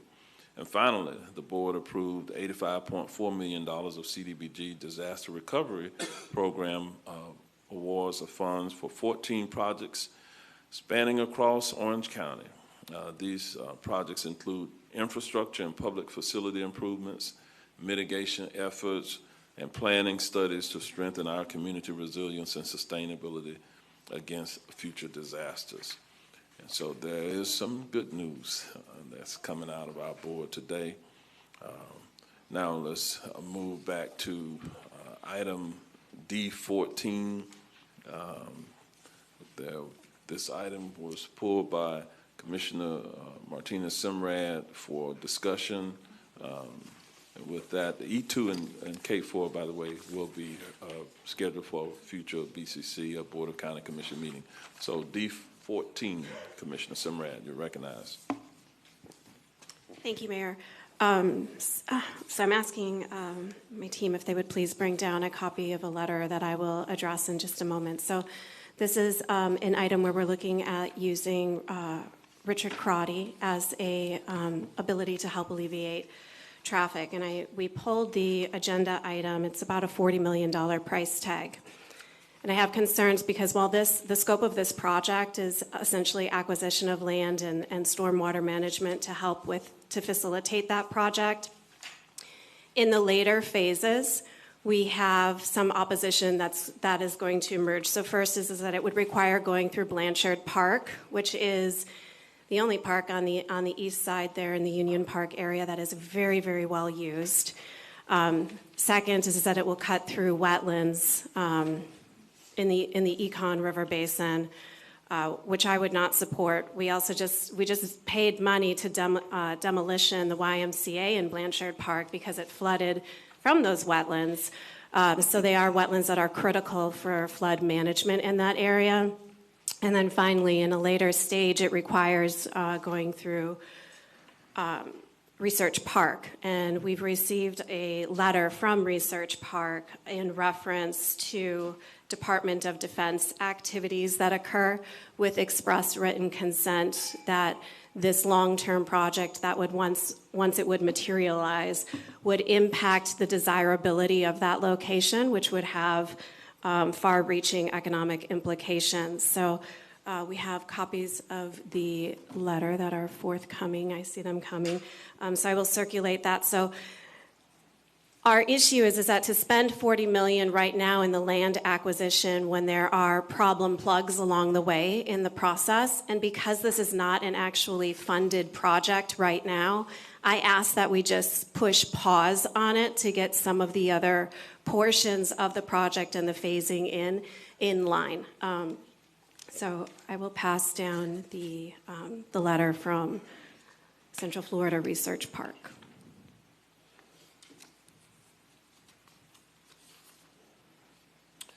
All right, any other comments, Commissioner Simrad? No, that about sums it up. Thank you, All right. Mayor. So I'll go to the county administrator. Which one of our staff members, Public Yes, Works? actually, one more thing. Is that there is a corner lot also that the county actually owns already. And I believe that it was supposed to be used for 20 trailer, or we got a briefing basically to see like, hey, would you be interested in a transient home project? And would put 20 trailers there that would provide for 40 beds. The area is in high need of helping an unhoused population that is increasing. And it looks as though this project actually would take that portion of land as well that that the county had already approached District 5 office. We've expressed, support for it. It's an innovative approach because it's temporary, so you don't get the resistance back from the community of a brick and mortar building. So there's an issue where it seems as though two different departments have two different intentions of land use on that parcel that's already owned by Orange County. So just another reason to push pause and figure out the additional phases at a forthcoming. Thank you. All right, so is that Public Works, is that the Deputy County Administrator John Weiss, who's... I'm going to have Joe Kunkel come up and provide specifically what this particular agenda item is regarding, is it is the westernmost portion. We're requiring some right-of-way for the westernmost portion of it. It's not the entirety. In fact, we don't have the funding for the entirety of the $40 million for the entirety of the project. But Joe Kunkel will explain this agenda item as well as and go over the prognosis for the entire segment. Right. Thank you, Byron. Good morning, Mayor, Commissioners. The item for today is a resolution to authorize the county to move forward with acquisition and condemnation, if necessary, for two permanent drainage easements. Those easements are located a couple of 100 feet east of State Road 436 on the very western portion of the Richard Crotty Parkway. Those parcels are around 7,000 square feet and about 200 square feet. They're fairly small, and they're on that alignment on the map that's shown as segment 1A. So where we are with Richard Crotty Parkway is, if I can point to the exhibit, is we have the project beginning on the western end with phase 1A, starts at 436 and goes up to Goldenrod Road. That portion of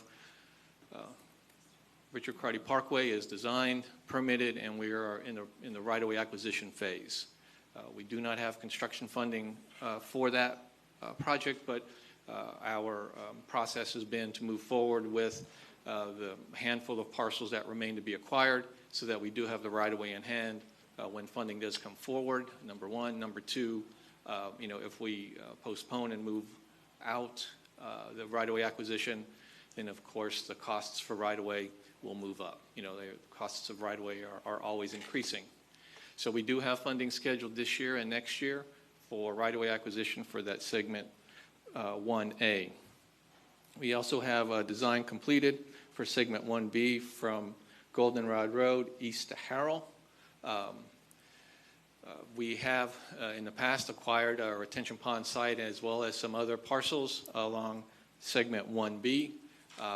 We're not looking for finishing that right-of-way acquisition, but we are looking at having that design complete and permitted, and then if and when we move forward, or when we move forward, then we would move into construction eventually.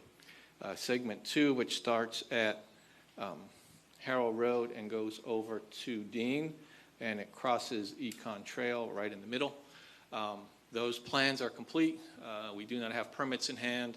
There's a number of impacts, as Commissioner mentioned, particularly on the eastern end, particularly east of Econ Trail. Like I said, the plans are done, and they are on hold or on pause while we move forward with the first segment from 436 to Goldenrod Road. East of Dean, there was a wide area study done back in the late 90s that initially identified an alignment and had a line, the red line that you see, placed on the future land use map. There's been no specific study for that particular alignment, but there is an alignment that's there. If we were to move forward with anything further to the east, we would initially have to start with a study to look at the alignments and the impacts and then move that forward. So what we have done to date is plans from 436 to Dean, right-of-way acquisition going on for 436 to Goldenrod, and then looking for future construction dollars for that first segment 1A. As most folks are familiar, State Road 50 is a very overcrowded facility. There's been a number of studies done on State Road 50 over the years. One of the solutions that came out of one of the studies done by the DOT was that to provide the capacity for the needed traffic, 10 lanes of traffic are needed between 436 and Points East. Of course, that doesn't fit within the existing right-of-way. However, the East-West Road, Ricciardi Parkway, does provide four additional lanes to provide additional capacity from 436 over to Goldenrod Road. The study initially identified somewhere in the neighborhood of 20 to 25,000 vehicles per day would utilize that segment of roadway. So, Mayor, just to summarize here, the item on the agenda is the green portion. It is right away for work that has already been designed and and permitted. The remainder, as Joe mentioned, is effectively on pause until continued work and study in the portion that Commissioner Simrad orange, and then clearly onto the red portion. We are not in the funding stage for that. But that first portion, the green, that's what this is the subject of. This agenda item is the subject of that. And again, it is just to purchase the right-of-way at this time for that portion of the roadway. So unless my eyes are failing me, that what's on the screen is blurred to me. But let me just make sure I understand. Commissioner Simrad brought up impacts to the research part. There is no part of what we're talking about today if we approve it, is going to impact the research part. Correct. The item for today is only for the permanent easements on the green piece that is over by 436. If you look over to okay, that's the future phase. There's future segments. Those were part of again a future land use designation where. So decisions regarding that will be made at another date and time. Yeah, there's But the Mayor, other thing, I'm uncomfortable Commissioner, footing the $40 million now for a project where the later phases. There's no $40 million. Commissioner, There is I'm no, going to come back to you, but I am talking. I'm asking him some questions now. I'll come back to you. The second question that I was asking you is any portion of what you're presenting today for approval, will it impact Blanchard Park? Nothing today, Commissioner, or Okay. Mayor. All right. The other thing, she mentioned a corner lot. I'm sure that we were looking to, I guess, acquire and some potential impacts regarding that corner lot. Are you familiar with what she was speaking or addressing there? Yes, Mayor. On the east side of Econ Trail, right in there, there's property that was purchased on the west side was purchased by the county for future roadway improvements. On the east side, there was a historical tree farm going a number of years back that was owned by the county. That is in and adjacent to the alignment for the future Richard Crotty Parkway, but we are not impacting that area anytime in the foreseeable future. You know, that is a future phase, even though the design was done. We're not acquiring right away at this time, and that's something that if there is a project that comes forward with Community and Family Services or others, then of course we'll coordinate that effort. Okay. To the county administrator, you were mentioning something about the 40 million. I don't know if you need to clarify something there or not.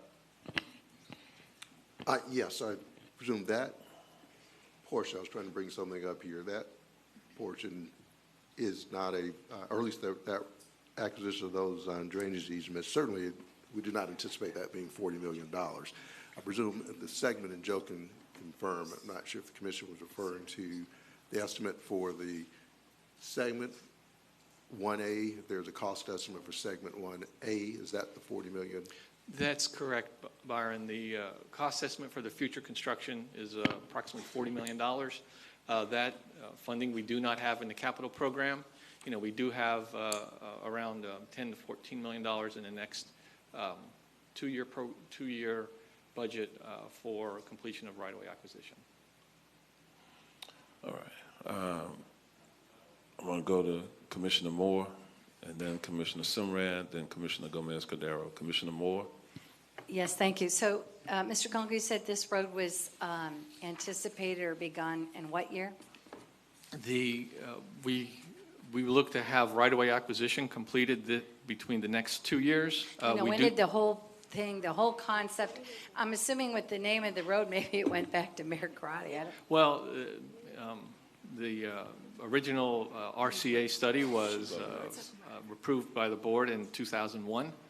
So the project's been around for a long time. It's a legacy project that we have. We do not have construction money, so we're just looking to finish the acquisition for segment 1, and then look and be prepared for construction as construction funding comes forward.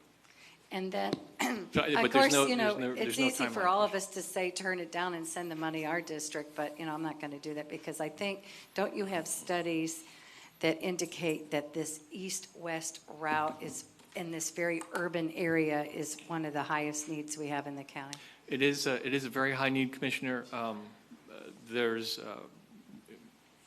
a tremendous amount of traffic on State Road 50 as well as University Boulevard, and there's more growth anticipated in certain portions of East Orange County, and this would provide the relief to State Road 50 as well as University Boulevard. Okay, and then my understanding, the way you did the segments, and because I can read the map, and it looks like you're stopping at a road. So as we get a segment done, we're providing relief from certain major roads to the next, even though we can't possibly get out to as far east as this map indicates. Right. So the first segment does connect 436 to Goldenrod, two of the larger roadways in the north-south, two of the larger north-south roadways in that part of the county. So that would provide that connectivity and that relief as well between Goldenrod Road and State Road 436. And so ultimately, even if we got to LFA and we stopped, wouldn't it provide relief for this whole urbanized portion of the county? Yes, if you were to move forward and go further east to Alafaya Trail, then yeah, you would see an increase in the amount of traffic, and the relief would be to be provided to State Road 50 and University.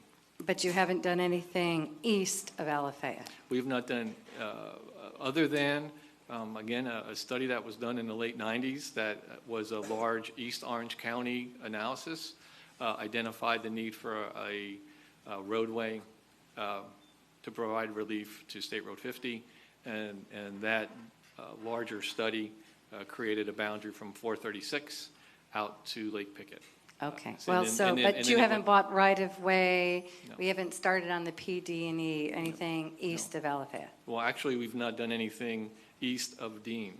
Our current study stopped at Dean, and again, it's just that long-range plan line on a map that goes further east that was contemplated in the late 90s. All right, thank you, that's all I have, Mayor. All right, Commissioner Martinez-Simrad.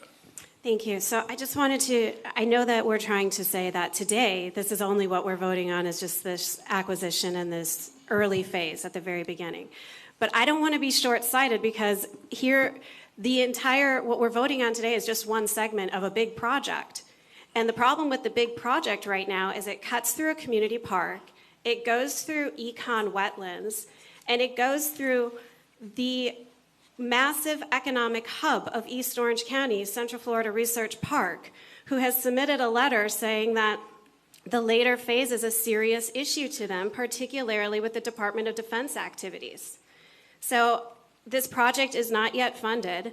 We know that we need to have some relief, but I'm asking for a continuance today because by voting on what's on the agenda today, it helps rubber stamp the later phases, which is through the community park, which I want to just remind everybody should require now a supermajority vote to approve that, through the econ wetlands, and through an economic hub that is expressing major concerns. So I don't think that we have all the pieces to be able to make a vote today that is representative of our partnerships that we have with industry as well as our constituents. Thank you. All right, I'm going to call on our Deputy County Administrator, Mr. Weiss, for additional comments. And Mayor, thank you. And so let me just sort of reframe what Joe Kunkel had mentioned relative to the later phases of the project and where we are. So east of Dean Road, so the segments of the project from Dean to Alafaya and Alafaya further east are simply lines on a map. They're in our long-range transportation plan as a future project. The way that that project becomes a real project is that the very first study is our PD&E or RCA, the roadway conceptual analysis. As part of that study, we prepare concept plans, we prepare alternatives, we look at identifying affected stakeholders, we do community meetings, we will understand all the issues and nuances related to each of those projects in due time. Right now, those easterly segments are just simply lines on a map. It is an intention to say that there is a future transportation need, but the specifics regarding identification of a potential park impact or the engagement with the research park, the defense industry, et cetera, will occur at the point that the board decides to move into and conduct the RCA phase for the project. Otherwise, it's just it's a future project to be done at a future point in time. The segment that segment 1A that's currently been produced, and of course segment 1B as well. Again, we've completed the initial study. We've done design. We spent about $18 million on the project up to date, and the action before you is for the acquisition of 2 drainage easements to allow us to continue to move forward with segment 1A of the project. We're making no decisions today regarding those future segments. Those will have their own studies, their own community meetings, and their own specific analyses. And what's the cost of the acquisition that is before us today? I don't know that the cost in the agenda item, I don't know that we're there yet, but it's 8,000 square feet of drainage easements on 2 parcels. Okay. So, Mayor, my point of a request today is just to simply stop further progress on this project where I don't want to build a road to nowhere when at the end stages of this, we got opposition. So it's either that we're rubber stamping today for something that we intend to do in the future without considering those, or we push pause without making progress further so that we can help align or do something different in the later phases. And if we can't do something different, I'm not going to support going through a park. I'm not going to support going through econ wetlands, and I'm not going to support going through the biggest economic provider in East Orange County. Okay.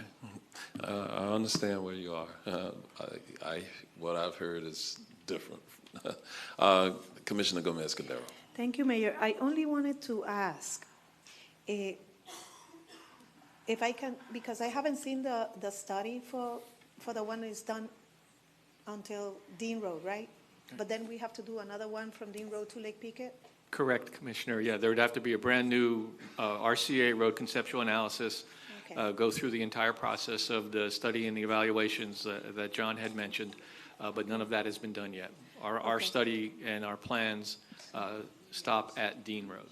Okay. So, Mayor, I just wanted, because I am part of the board for the Central Research, and I would like to have, like a continuation, just to, know what I have to say in regards to this, or what, some updates, and see, read the study and see where we're going. I'm not saying I'm not in approve, but I just want to study it, before we get into further approval. Certainly, Commissioner, we can share with you the documentation that we have from the original study. Mm-hmm. Thank you. All right, Commissioner Uribe. Thank you. Joe, and maybe John, a little bit of clarity on this. So we're strictly talking about the green section, we're talking about the right-of-way, and we're talking about infrastructure to be out, that's going to be vital in that area that we already have a lot of issues with. None of the, has anything been, I know that I completely understand the red portion of this being an issue that's being brought up, and I can understand, but my concern is when we're talking about, infrastructure is a huge thing that we're dealing with on a daily basis. And as we have officially started hurricane season, and as we know, this kind of goes into my district where I'm having this flooding. Can you guys give me a little bit of what's expected to be completed in that portion in the segment? Because that's a major thoroughfare, obviously, 50, Highway 50, or whatever we want to call it today. But what we're seeing is us and you all trying to get there on our infrastructure. And can you give some scope of how vital and why this decision is being made for just that segment? Well, there's, again, the relief for the traffic concerns associated with 15 University. It does connect two of the major north-south corridors and provides an alternative to having to either go down to State Road 50 or up to University Boulevard to go east-west. In regards to some of the other infrastructure that's coming into play with Segment 1A, there is, if you're very familiar with the area, there is a canal crossing that comes across State Road 436 in that area, runs along the southern boundary of the Walmart neighborhood store and north of Auver's community. Which we saw flooded and crushed during Ian. Right. So there's a canal that runs east that would continue to be maintained and provided the flowway for that water that comes out of Winter Park Pines, comes under the State Road 436 and heads east, as well as other drainage that occurs along that canal. That canal, of course, would continue to go east, and then it goes under Forsyth Road and then continues to go east. The road infrastructure will cross that canal, and there will be a number of box culverts that are in place to provide that drainage connectivity so that water can continue to flow. There will be some improvements as well for the trail system that would connect where the trail ends in Baldwin, comes over to 436, then that trail connection would go over towards Forsyth Road, where at Partridge Lane, if you're very familiar, there's a piece of trail there that would tie into that. That's also through our work zone, we would be providing that trail connection. So I don't know if there's anything else, Commissioner, that you're specifically One final, no, and I appreciate that, and that's super. I'm being a little selfish here on that because we know what we've gone through in these last couple of years in that segment. timeline-wise, can you share a little of, I know this is step one, and I know things take forever. I was watching Zootopia, the molasses, but anyways, okay, sorry. Can you give us some sort of timeline on that? Well, we are looking to finish the acquisition of the right-of-way for the green segment, segment 1A, within the next year and a half. Okay. And then we have no construction funding. So we'll put it on hold until construction funding comes forward. But at that point, we do have the right-of-way in hand, we have our permits in hand, and once construction funding is available, then we can move forward with bidding and starting the process. Okay, thank you, Joe. I appreciate the details. Commissioner Wilson. Poor Joe, because I'm always like, don't give a date, don't give a timeline. If we don't know, it's okay to say that. So I'm hoping to land the plane a little bit, because I totally understand what you're saying about the future segments. That is not, but even though this is one named road, it appears to be several because of those segments having sort of differentiation in not just the districts, but the sort of geographical constraints that are already there, if I'm understanding this. Today's action is to acquire, potentially, some land for drainage easements. Correct. This is not an advancement of an entire road project. And I know what you're saying, because one step leads to the next step leads to the next step. Is there something we can do today that moves us forward? Because as somebody who has really struggled with the right-of-way portion of anything, whether it's trail or sidewalk, or I think anytime we have the opportunity to get that right-of-way, I hate to pass it up. So my question is there a way to provide some assurances about that far east segment without giving up sort of what the goal is here today, knowing that we've heard there's not funding, but I mean, can that be something that is either brought back so that the commissioner has an opportunity to discuss, or we have the ability to Yeah. And Commissioner Wilson, just to clarify, all I'm asking for is the time to get that done, so that we can it's just a continuance. That's all, to work with staff. It's not. There's nothing else we can provide. So, just to be clear, This is a combination here. Mayor, if I may. Please, Justin. Segment 1 and Segment 2, Segment 1A and Segment 1B and Segment 2, those have been studied, those have been previously approved by the board. They stand alone. We have the ability to move forward with those projects independent and separate from what the board may choose to do in the future east of Dean Road.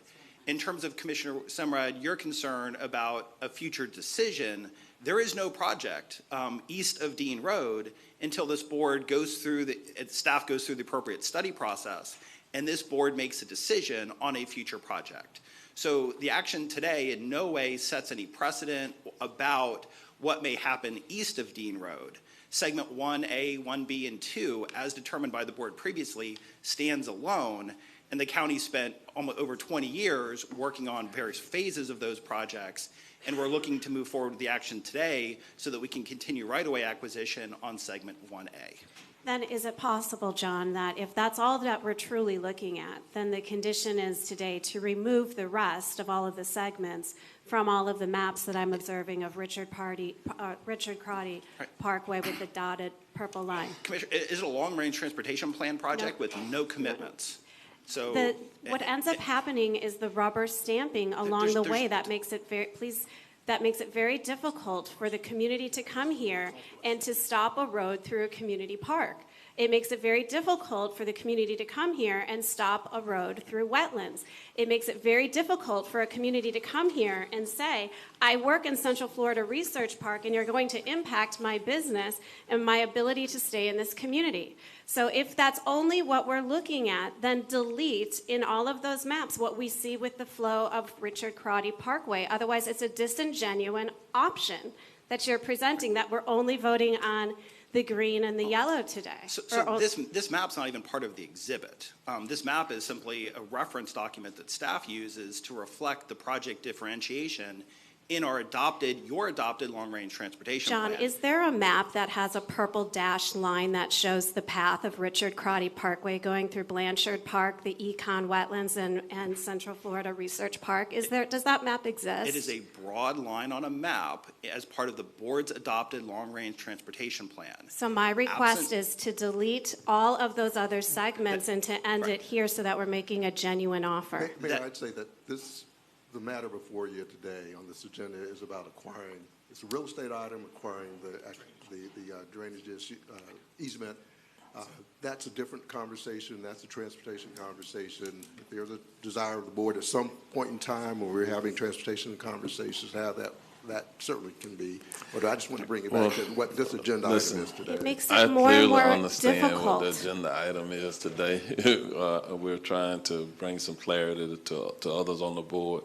I think staff has provided that clarity at this point. Is there a motion? Mayor, I would like to, I'm going to make the motion, but I completely disagree.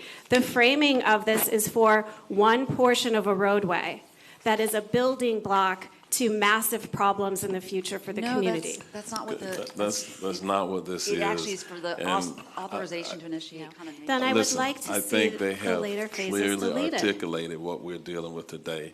We're dealing with the agenda item that is agenda for this segment. Mayor, can I just make a motion to approve the recommended action? Okay, we have a motion. Second, Uribe. All right, we have a second. All in favor, let it be known by saying aye. Aye. Opposed, no. No. All right, the motion passes with one no vote, and Commissioner Michael Scott is absent for that vote. All right, thank you all. We're going to move forward on our agenda now. We're going to move to the discussion agenda. I'm going to call her Ms. Heather Fagan. She's been pretty patient this morning from the City of Orlando. She's the Chief of Staff to Mayor Buddy Dyer. She will be coming forward to make a presentation regarding the Pulse Memorial funding request by the City of Orlando, of Orange County, to support the funding of the Pulse Memorial. And with that, Ms. Fagan, you are recognized at this time. Thank you, Mayor, and thank you, Commissioners, for the opportunity to present this morning on the Pulse Memorial. As we begin this morning, I'd like to first pause and reflect about why we're here, and that's our 49 angels. It's hard to believe that next week will be 9 years since one of the most horrific days in our community's tragedy. A tragedy of this magnitude takes multiple jurisdictions, multiple partners, and multiple community agencies to respond. And at the forefront of that was a joint response between the city and the county. From the first minutes, alongside the Orlando Police and Fire Department, was Orange County Fire and Rescue and Orange County Sheriff's Office, led by then Sheriff Demings. When the Orange County Medical Examiner began the initial family notifications, he did many of those at the city's Beardall Center. And then we stood up the Family Assistance Center at Camping World Stadium, where more than 30 agencies served nearly 1,000 people over, I think it was 5 days. And there was everything from the Red Cross to the Salvation Army to Division of Motor Vehicles to the county's Division of Mental Health and Homeless Services, which is probably why Donna Weish is here today. We'll get to that in a little bit. We then transitioned to a building of the counties on Michigan for the Orlando United Assistance Center, where for several years, those impacted by the Pulse tragedy were served. To this day, we then transitioned to the Resiliency Center that the city and county currently both fund. And of course, the work of the History Center from the first days, collecting all of the items that were left behind, preserving them, and keeping the historical importance of this tragedy. Brings us to today, another opportunity to partner together with the city and county to continue the healing process for the victims and the survivors of the Pulse tragedy. The permanent memorial. In 2016, the city of Orlando actually pursued purchasing the Pulse site because we believed there should be a public memorial. Before that item could come before the city council, the owners of Pulse, Barbara Poma, said she could not sell the property and that they should start a foundation that led the memorial process. That process continued for several years until 2023, when it was announced that they had not ever acquired the actual Pulse site and that they were unable to, and they were facing mounting fundraising challenges. At that point, we heard from several family members of the victims who believed strongly that the memorial should be on the site of the Pulse where the tragedy happened. We began discussions, and the mayor thought that it was important that there be a public memorial. And so Mayor Dyer pursued purchasing the Pulse site and committed to the city leading the permanent memorial process. Along with that, as One Pulse was dissolving, they informed the city that they had the property that they had purchased behind Pulse, the former doctor's office, they had a contract with a third party to buy that property. We believe that that property would be important to the memorial because there was a lack of space for parking, restrooms, and those types of amenities. So the mayor asked the community leader, Craig Mateer, if he would be willing to purchase that property until the city was in a position to purchase it and sell it back to the city for what he paid. We are planning to bring that forward in July of this year. Because we have never done a memorial, we didn't have a lot of background, the city took a few months after we purchased the property to research what other communities have done and to understand their processes. We knew at the forefront of that had to be victim, family, and survivor engagement. Thankfully for us, Donna Weish had recently retired from Orange County with her expertise in supporting families in mental health. And as I like to say, she failed retirement and agreed to come and work for the city to be our liaison to this process between the Memorial Advisory Committee and the city. So at this point, I'd like to call on Donna Weish to talk us through that process. Then we'll also have a presentation about the actual conceptual design, and then I'll come back to talk about funding and next steps. By the way, you all are welcome to sit on the front row. If you don't have to just keep standing there. Please have a seat. Good morning, Mayor, Commissioners. I appreciate Heather calling him out my failures in retirement. But it's a pleasure to see you all and be back here again. I was called to the city to help with the memorial, and as you can imagine, this is very close to my heart. So when I went over, Heather had brought on already someone who had done the memorial in Virginia Beach. Very different circumstance than what we had. It was a city employee in a city public building. This was way different than that. This had cultural issues, ethnicity issues, marginalized individuals. And so this was a different project altogether. And we take those things very seriously. Mayor, you know in my career we have always talked in behavioral health about cultural and linguistic competence. And we tried to do that throughout this whole process. So it's very important to us. So in April we began to plan. And we planned every possible way to get in touch with every family that we could, every survivor that we could. We did every possible thing to try to engage this community in all aspects. So in that process, we started with the thought of having focus groups. We wanted to bring people together to talk to us about what went well, what didn't go so well, what their expectation was, and we wanted to hear from them. We wanted to hear about their disappointments. We did. We wanted to hear about their lack of trust in this process. So we did. And we wanted to meet people where they were. So in May of last year, we began to have focus groups. Again, culturally and linguistically competent. We had them in Spanish, we had them in English, we had them virtual, and we had them in person. So we could give every opportunity to every individual that wanted to talk to us to talk to us. So Dr. Larry Schooler was working on putting that together. We met 10 different times during the month of May and the first part of June. And the first part of June, we started talking about the committee work. We needed a committee. We needed a diverse committee. We needed families. We needed survivors. We needed community members. We needed architects. We needed artists. Because what we learned from other communities is having those individuals at the table working together. Some of it's very emotional. This community has been very emotional about this work. And they pulled together. This committee pulled together. We put an application out in June. We didn't get 50 applications. We got over 150 applications of people who wanted to serve on that committee. We put a group of what we called consultants together, people who were familiar with Pulse, who had been advocates for survivors and families, people who had handled, like the United Way, handling our AEAP anti-terrorism grant that the city was awarded after Pulse. We called on, Father Jose Rodriguez, who has been an advocate for families in East Orange County for so long. And those folks went through every one of those applications in their own time and came up with what we believe was the best 18 we could have found. Some of them are here today. Some of them spoke to you today. There are many others that couldn't be here today, but I will tell you, they are a group of people that have worked tirelessly to bring us to where we are. So we announced those individuals, the mayor announced those in July, those 18 members, and we had our first meeting in July of 2024, and we had an open house, a community open house following that committee meeting. We had a plan to meet every month from July until December to have 2 consecutive meetings on 2 consecutive days, 4 hours from 4 in the afternoon until 8 at night, 2 consecutive days. Planned to end with a conceptual design by the end of December.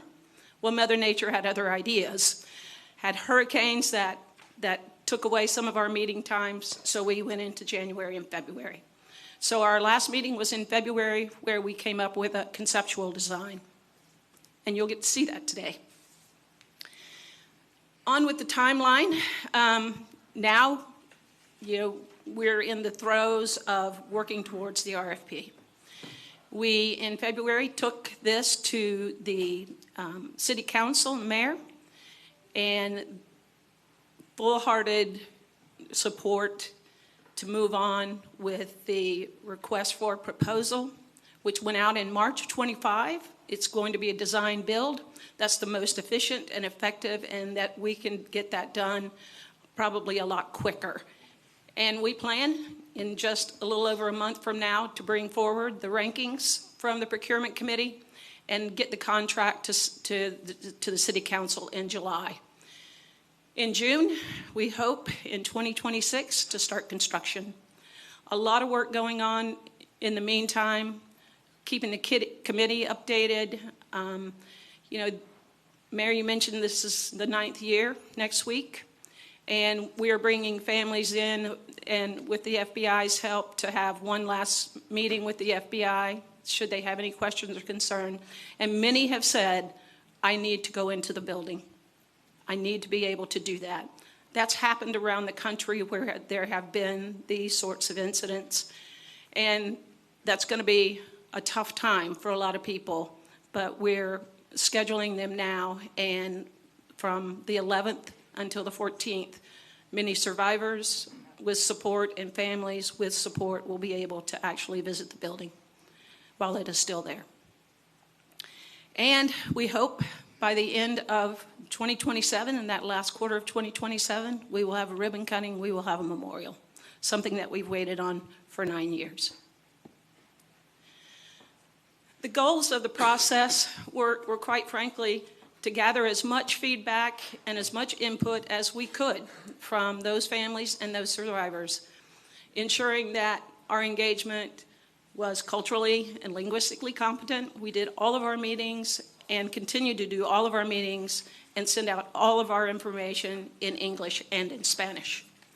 We wanted a transparent process, an opportunity for everyone. And I'll show you some of the things our communication team, who have been, diligent in making sure there's every opportunity to understand what we're doing and to be a part of what we're doing and have input into what we're doing. We wanted to advance the goal of selecting a conceptual design, and the guys that I will introduce you and the companies that have worked with us, and pro bono, by the way, not accepting $1 for anything they've done with us, and they've been utterly amazing to work with. And we have that conceptual design, and we're proud to be able to show that to you today. These are our committee members. There are 6 families represented here. There are 6 survivors represented here. There's architects and artists and people who are advocates. One of the huge advocates in this community spoke to you today, Nancy Rosado.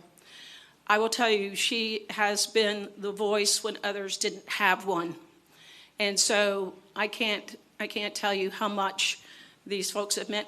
And if you don't mind, if you will just allow me to have the ones that are still here today. I know a few of them are here. Kelly, Myra, Marcelinas. I'm not sure if he's still here. Do you mind standing? Nancy? Any other community members I didn't see come in? I was watching like a hawk. All right, great. Thank you so much, guys. All right. They deserve all that and more, Thank believe me. All right. Well, this is a lot of our community members. I think there's about, committee members, I think there's about 9 in there, and then there's some other of the motley crew that was joined in on this. This was the morning of the council meeting to get the council's approval to move forward. So our communication team, they haven't missed anything in this that I can tell. There are platforms like Engage Orlando. You can go on there and there's a special section that's give us input about what we're doing and what you think about Pulse. And we've had 128 people give us feedback on what's going on in the committee work, as well as what their thoughts are about a memorial. We have the pulseorlando.org. You can go on there, and there's been almost 17,000, probably to date more, that have gone in and viewed what's going on with our Pulse Memorial process. Newsletters in English and Spanish have been out. Media stories, 94, and probably more now with the site visits. You know, there are probably more media stories and will be more as next week comes and goes. Letters, the old snail mail. Some people don't read their emails. They would rather have a letter. And so we try to do that as much as possible. And can you imagine how often people change addresses, email addresses, and phone numbers? I never knew it how often until this process. Dr. Schooler was constantly researching and trying to find folks to talk to. Our social media, again, in English and Spanish, total of posts for 59 with the average impressions, 1,800, and engagement, 52. And emails, of course, text messages, phone calls. I can't tell you how robust this whole process has been. So when a city employee called on Baker Berrios and Catalyst Design, there wasn't a question. They were like, of course we'll help. And I got two guys here today, Jay Hood from Catalyst Design, Wayne Dunkelberger from Baker Berrios couldn't be here, but he sent Graham Oakley in his stead, so you'll hear from them in a minute. But they worked with the committee starting in November and continued to work through that process, 4 hours each night on 2 nights in November, and then December and January, and then closed out in February. I can't tell you what they brought to the process. Their empathy, their communication, listening, again, meeting people where they are. Taking the elements that the committee said was important to them. Every possible feature, water, which is soothing and healing, the names, how the columns, how we create a barrier from the sound. They'll go through all of that with you today. But the final concept was done in February, and it is my pleasure to introduce those guys to you today. Can't say enough about them.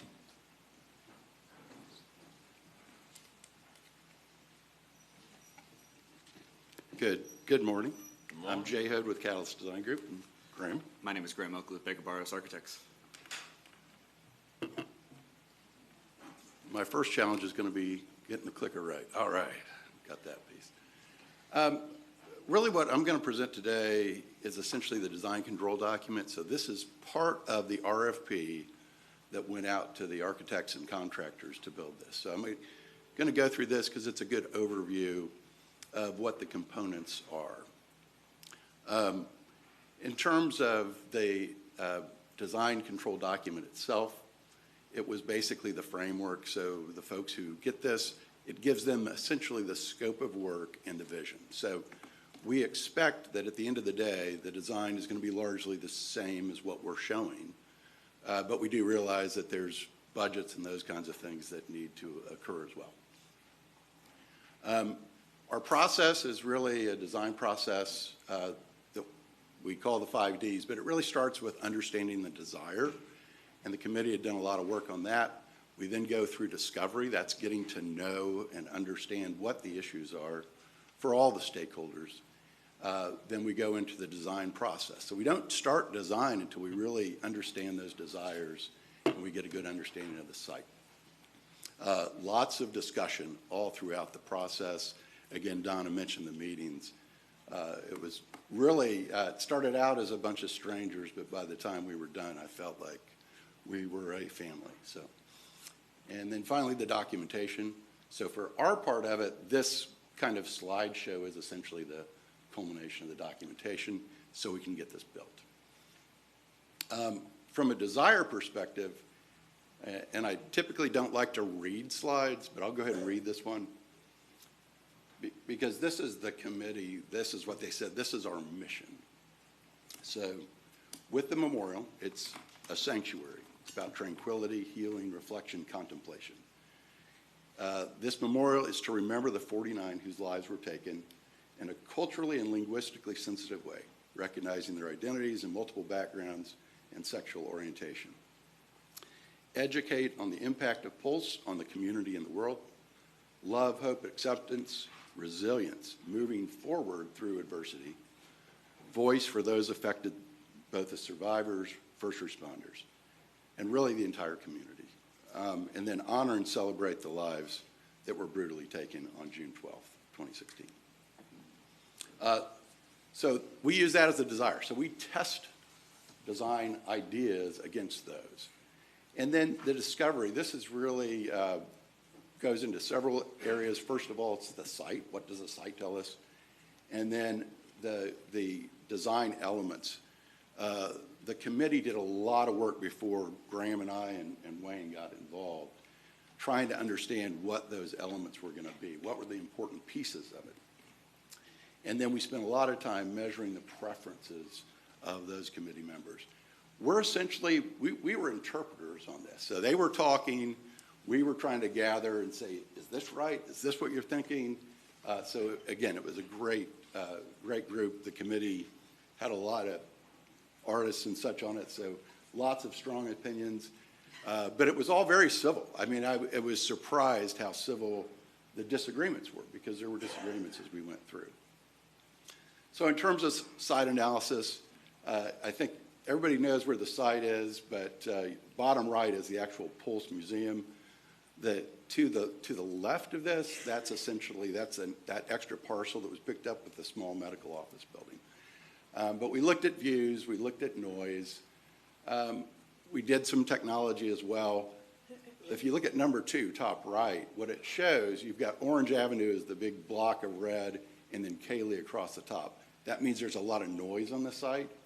And if you remember, how do you get tranquility and those kinds of things in a noisy environment? So we had to do some design things to try to get that to work. And then I mentioned the design elements. We went through, we probably had 20 boards full of images and things. And so the committee went through, they voted on them, they picked the ones that they liked. So this is just a sampling of some of the best ones that got lots of positive results. And then we went through several different design iterations, and basically they came back, told us what they liked, told us what they didn't like about each of them. So we really had basically 3 concepts that were developed over one night and the next morning very early on to commit basically that next evening with those kind of 2-day meetings.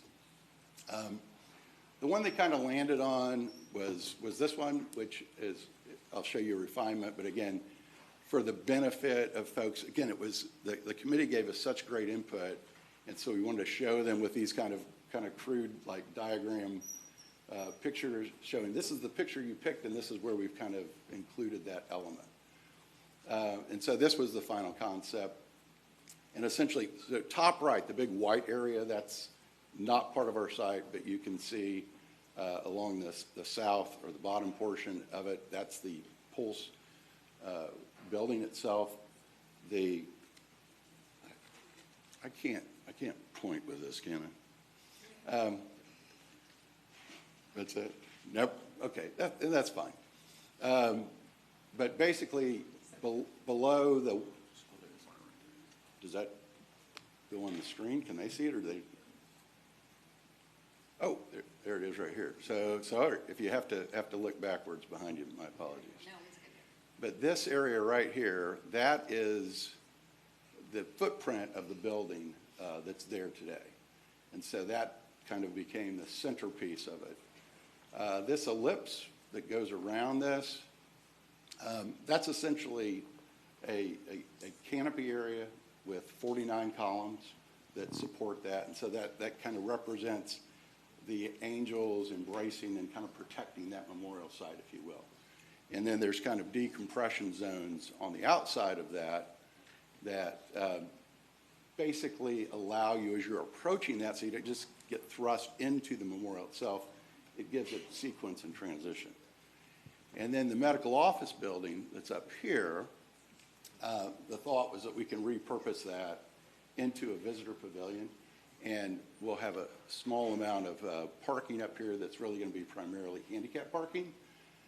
With the bulk of the parking is going to occur along Esther Street, and so we're going to improve Esther Street, add additional parallel parking, and we'll restrict hours so people don't try to park there all day. Maybe it's an hour, so that hasn't yet to be determined. But so overall, that's the concept. So what we did in the design control document, we basically broke this concept into zones, and Graham and I will go through each of the zones in hopefully an efficient fashion. So here's just kind of a little aerial oblique. This is the visitor center, and the way that we'll kind of walk through this, we'll start at the visitor center and the parking, talk about the ellipse, kind of take you around here where people would, there's lots of public access to this, but if you were to kind of design that sequence, you'd start up here at the visitor pavilion and work your way around and then enter the monument from basically from the Orange Avenue side.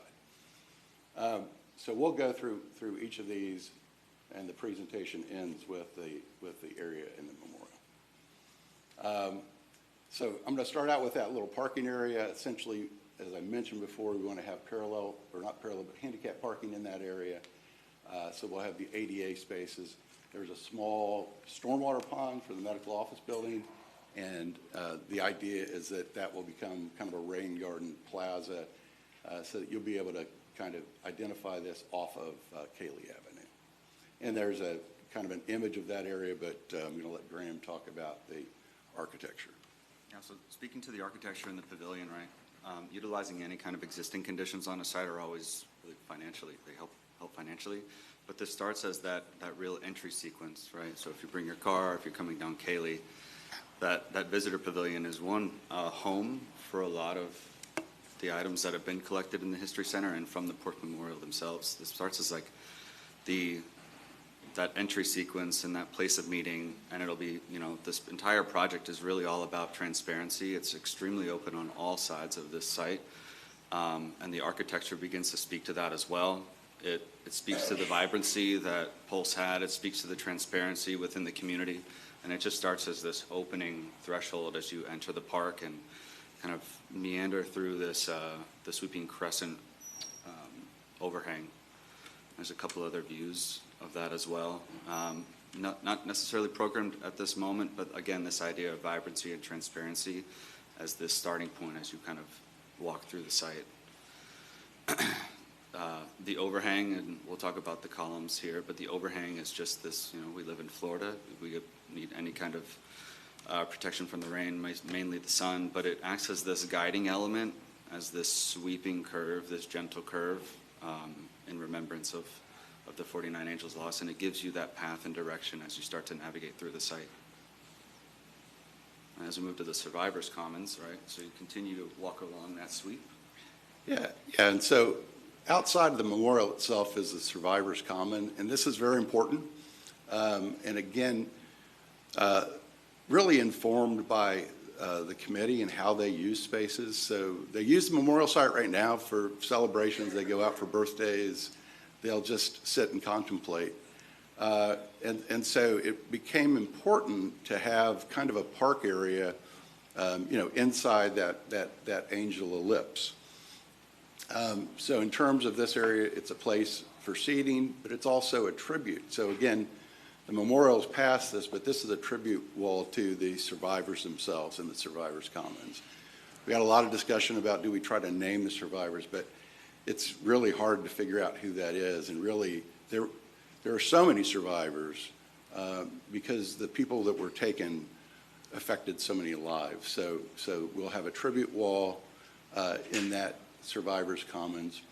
And then really, again, it's about having a nice park area. Again, so that you can kind of escape from kind of the heaviness of the memorial and the site itself, but an area that you can gather.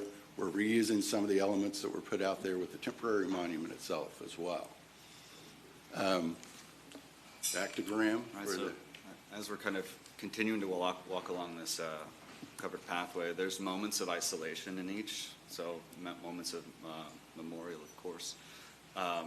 But this is we have a private gathering seat zone, and so in conjunction with the 49 columns that hold up this walkway,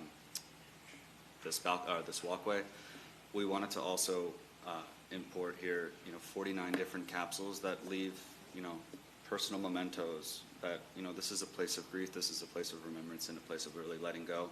This lends, the families and the survivors really one last time to kind of put their remembrance of their lost one, in a place of permanence that will always be for them. A couple other views as well. Again, it's transparency, it's openness, but there's this moment of seclusion for them as well. It's you. You get the angel ellipse, So too. continuing, right, the biggest gesture on this site plan is really the angel ellipse. It is held up, again, by the 49 columns, signifying the 49 angels that we lost. And it creates this large gestural moment that creates continuous circulation throughout the site. And again, protecting us from the weather conditions. So this is kind of starting from the visitor center, looking back at the visitor center.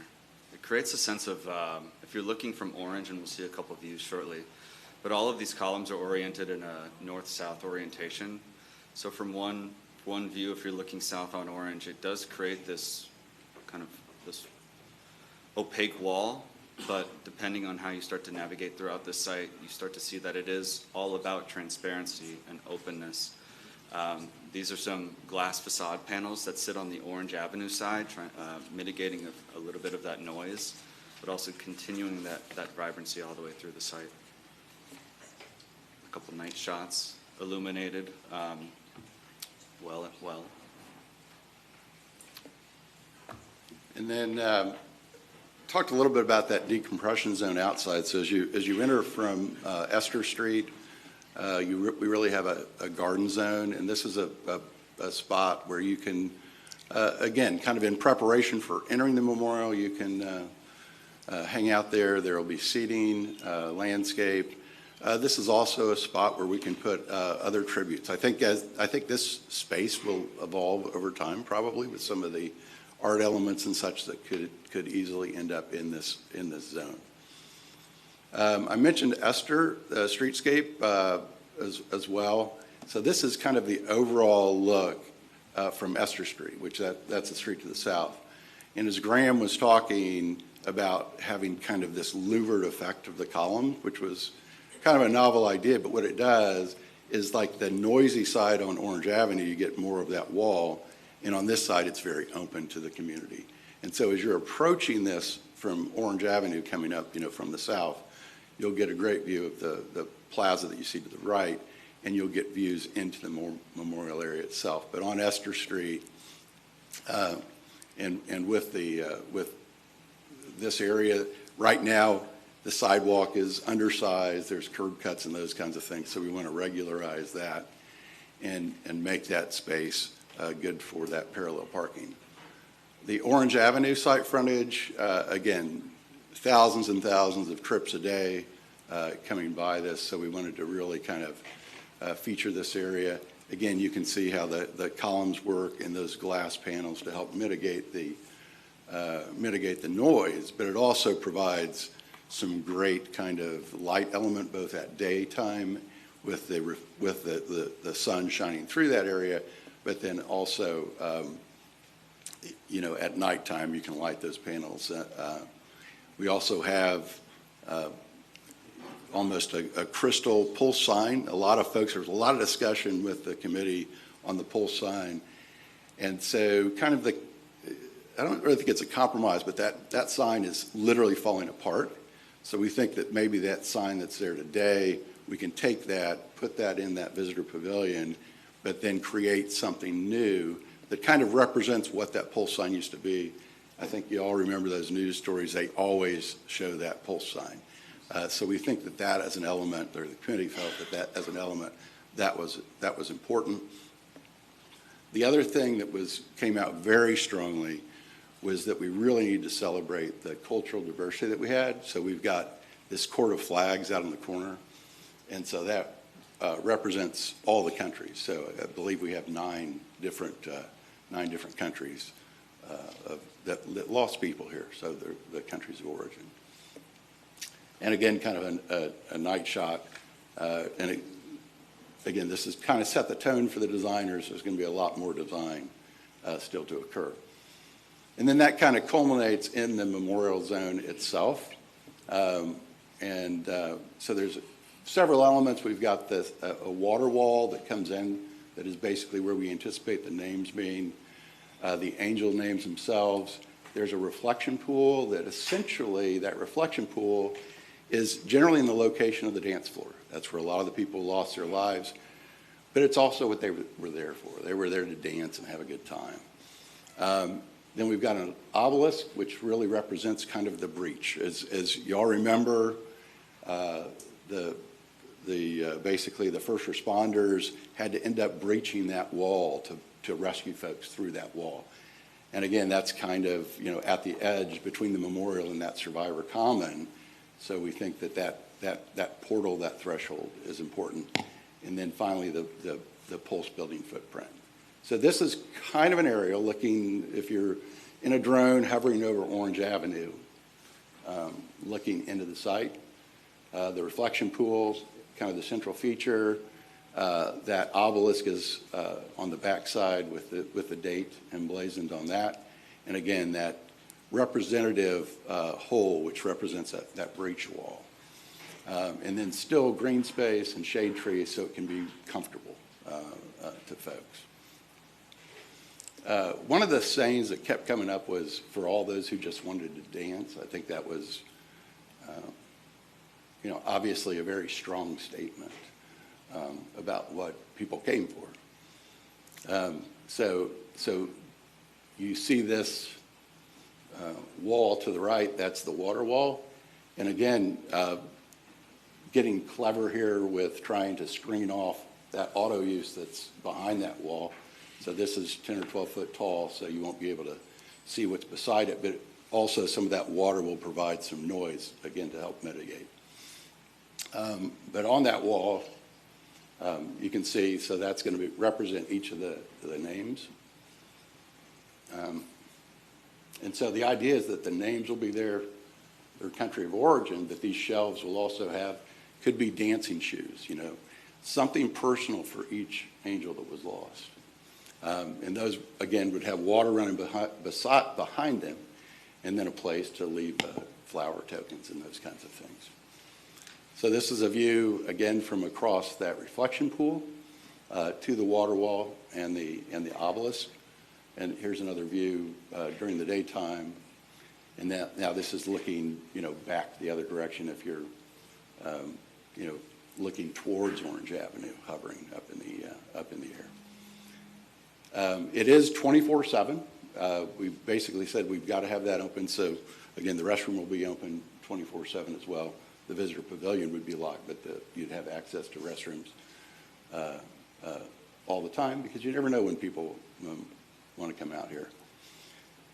There are some unresolved design things. One of those is the breach wall. As it turns out, as we were looking at things. We had a lot of discussion about that. You know, option one was the one that we showed initially. Option two is more of a kind of a moon gate that people could actually traverse through. And again, that takes you from Orange Avenue through the memorial on into the Survivor Common, that you could actually go through that. And that was a very strong element. So we're leaning towards that. A lot of folks wanted to keep the building, or at least keep parts of it. So the breach wall as being, that's option three that you see there. That was also one of the options, and that would actually preserve that wall in place. Lots and lots of discussions. We were not coming to resolution on that. So this is really kind of the direction that we believe that we're heading.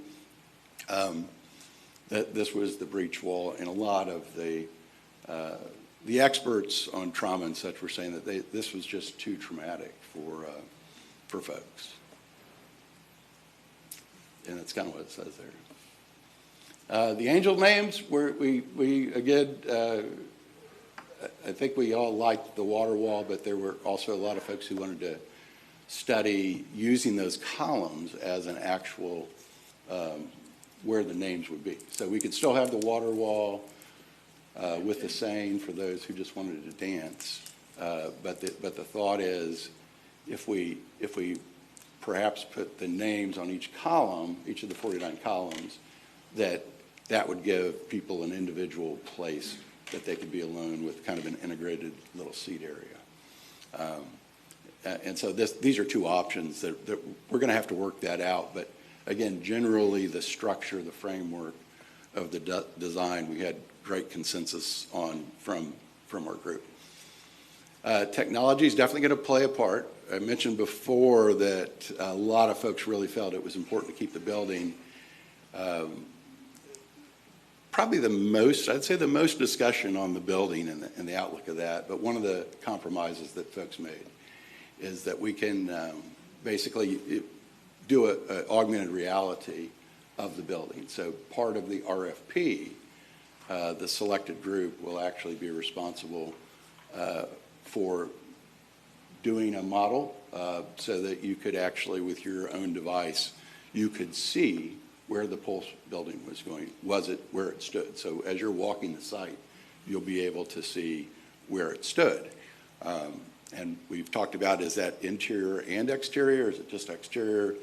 All that is still to be determined. Wi-Fi is going to be available on the site. And we know that we've got to be linked in to security as well with cameras, knowing that it's 24/7. And so essentially that's the overview of the concept. And this is kind of a little video, that really Graham has worked on and put together, just showing the overall look of the memorial site. That gives you a good view of the ellipse, the Cora flags, that kind of crystal pulse recreation or reimagination of that sign. And then this is the plan view. You can see the building outline is also, bordered with a colorful tile mosaic as well. And then that's that private gathering space. Again, landscape along the edge. Orange Avenue has just been redone, so we want to go get together seamlessly with that. And this one, again, will likely have that moon gate that takes you from the memorial area to the Survivors Common. And then we will also have obviously the dates will be emblazoned on that moon gate area.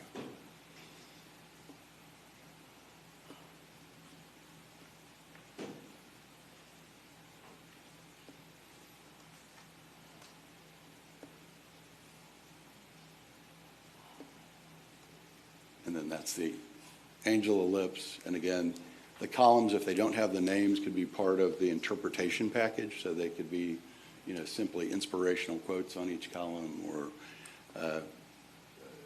tell a little bit of the story. And then this is the visitor pavilion. Again, the redo of that existing medical office building.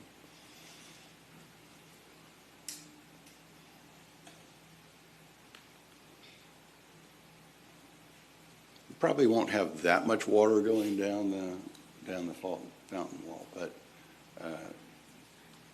we do want people to be able to interact with that water, to be able to touch that water. It's kind of a cleansing element as well.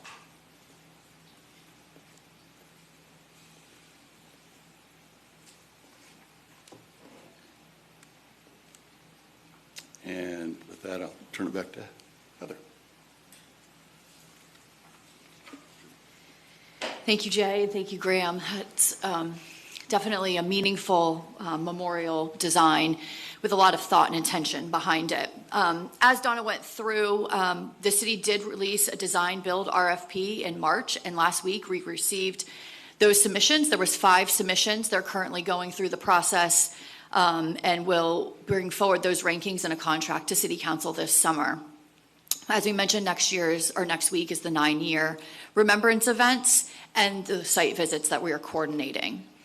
One of the things we've committed to the advisory committee is to provide them updates on the design as it advances to ensure that the elements that they felt were important are continued throughout the official design process. So we'll do that at the 30 and 60% design marks. We expect to be able to commence construction next June, aligned with the 10-year remembrance event, and have the memorial complete by the second half of 2027. So funding for the memorial. The city has committed to contributing $7.5 million for the design and construction of the memorial. We will have approximately, in addition to that, $3 million for the purchase of property tied to the memorial. That's $2 million for the Pulse site and approximately $1 million for the purchase of the property behind Pulse that's coming up later this summer. The City of Orlando has Strengthen Orlando. That's a 501c3. That is actually where we collected funds immediately following the tragedy, where we distributed those directly to the victims and survivors. We've set up a project within that specific to the memorial. There's about $150,000 in that right now. Primarily proceeds from the Community Rainbow Run. We don't have an active fundraising or campaign going. That's just the location where that people can make donations. We also currently have an appropriation request in the state budget for almost $400,000 that was previously committed to the One Pulse Foundation, and we've heard positive things about that remaining in the budget, but as we know, that's to be determined. And so in the design build process, you have to put a budget, and so we thought, based on the work done here and the ability to create a meaningful memorial, but within a reasonable budget that could be achieved within the time frame, we put the budget at $12 million. And so we are here today to ask for your support from the county and continue supporting that for $5 million. And with that, I'll take any further questions. Okay. What a wonderful tribute and presentation that you all have done today. We'll open it up for questions. Commissioner Wilson. Yeah, thank you for spending time with me. And I'm as snotty today as I was then, which means that, you're doing this right, because I think the important thing is that the world hear us say we're never going to forget, that family members hear us say we're never going to forget, and that we will continue to love and care for survivors, family members, and cherish those angels. I did want to give you an opportunity to potentially, if you got a chance to hear one of the public comments earlier, and there was some concerns, and our board, we are steadfast in our support of what we can do to make sure that we have supported the families and the memories and provide a place. But we want to make sure that we're answering whatever those questions are that come forward. So if you have an opportunity to provide some feedback there. Yeah, so as I mentioned, so related to 2 things, the purchase of that property and then an audit, I think were the points that were brought up. So as I mentioned, as One Pulse was dissolving, they informed us that they were intending to sell the property that they purchased behind Pulse. As you guys know, there's a process in government of how you purchase property, and there wasn't time for the city to purchase that property. But we felt it was really important that we have that property to support parking, to have things like a restroom. And we just knew the Pulse site itself was a challenge to accommodate all of that.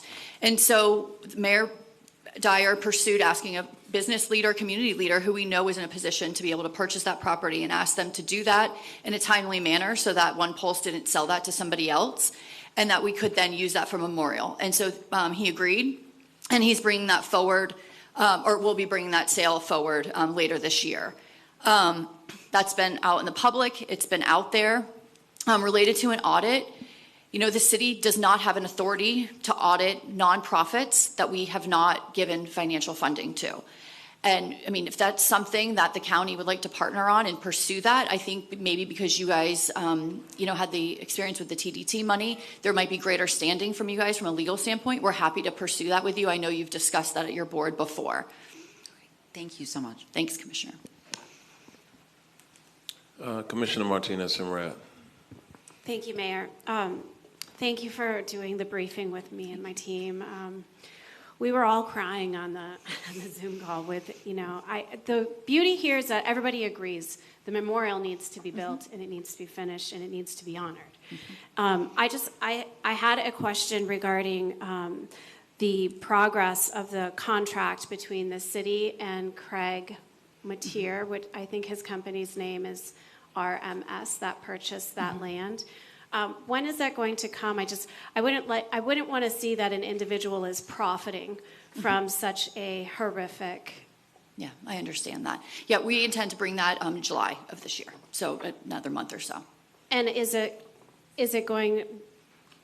What's the price? Like, what will the price? What he paid for it, it's just over $1 million. What he paid for it is what will be the same amount that the city pays him back for it. So no profit at all. Okay. No.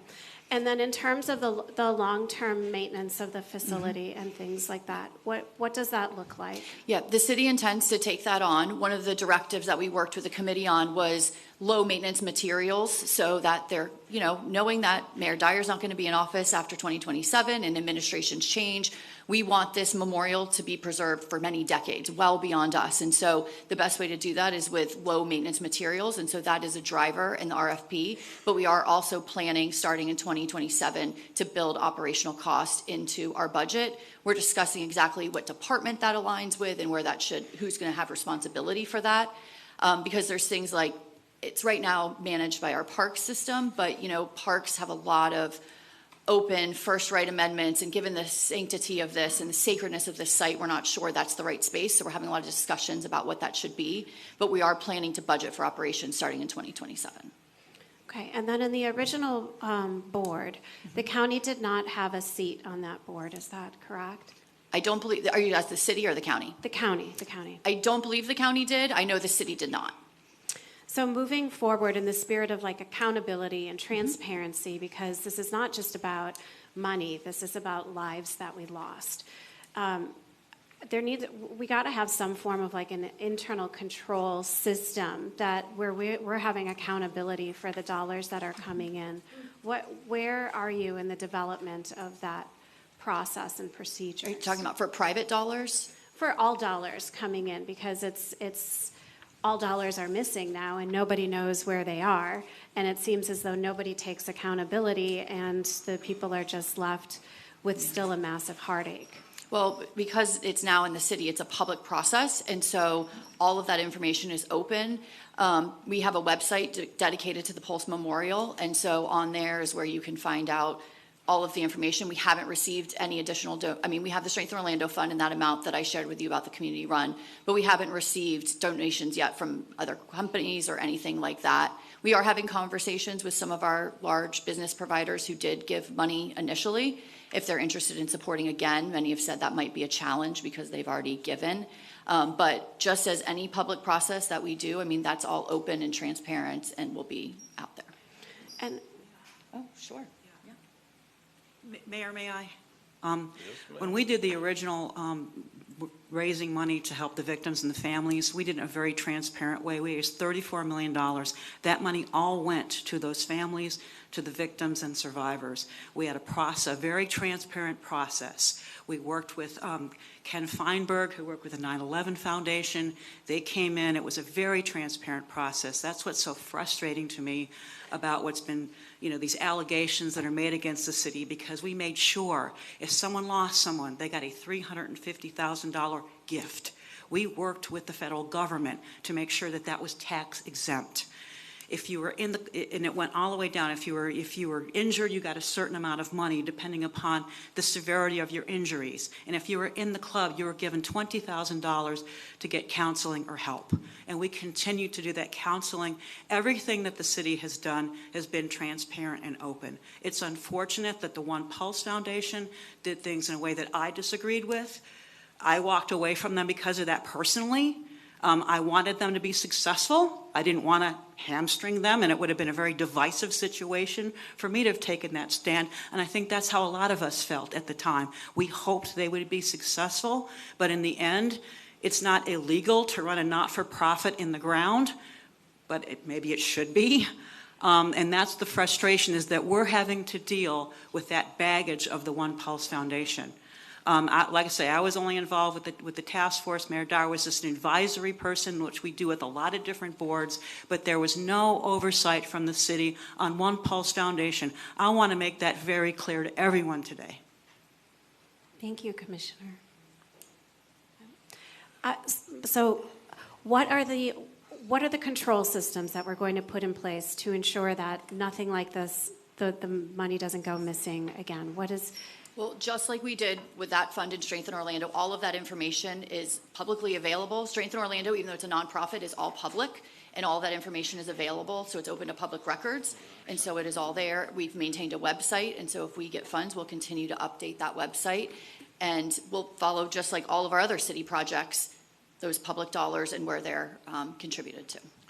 Mayor, if you'd like for me to mention from the county side, what would... From the county's perspective, what the city is asking for is a $5 million contribution from the county. It will be our intent to, if approved by the board, to take those dollars from our general fund, and we would pay the city of Orlando over a 3-year period of time with the first payment in this current fiscal year, and then the 2 succeeding fiscal years we would pay a proportionate share. We will enter into a contract with the city of Orlando with the time in which those payments will be made, and we will iron out particular details in a fair manner to make certain that the city is successful in the process, but also ensure that there is accountability of the dollars in which the county would contribute. I can tell you it's kind of long overdue. You know, I'm supportive of what the city is asking. I spent about 20 hours out there on the ground for the first 24 hours and had the opportunity to see the breadth of emotions from all who were directly impacted on that day, from families, survivors, law enforcement personnel, friends, concerned citizens. It's sad in some ways that while we have this responsibility to honor the lives of those who were lost and those who may have been injured, that it has taken this long. I'm not looking for Orange County to be the obstacle to not finally appropriately pay tribute to those who deserve to be recognized. And so we will work out, as we do with all legal agreements, contractual agreements, the details of that between our legal staff and county administration along with the city of Orlando. But it's time. It's time that there is a memorial. It's time. None of us thought that it would take 9 years to get to this point.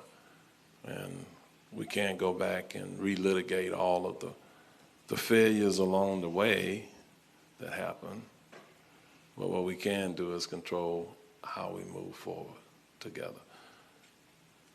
The city of Orlando and Orange County stood together during this occasion with the entire community, with our surrounding neighbors and counties, and with our nation, with the world. As they indicated, you know, the support came from around the world. It's pretty phenomenal to see. So let me just say thank you to the city of Orlando for taking it on. Thank you. We have to trust that you're going to get it done. We are.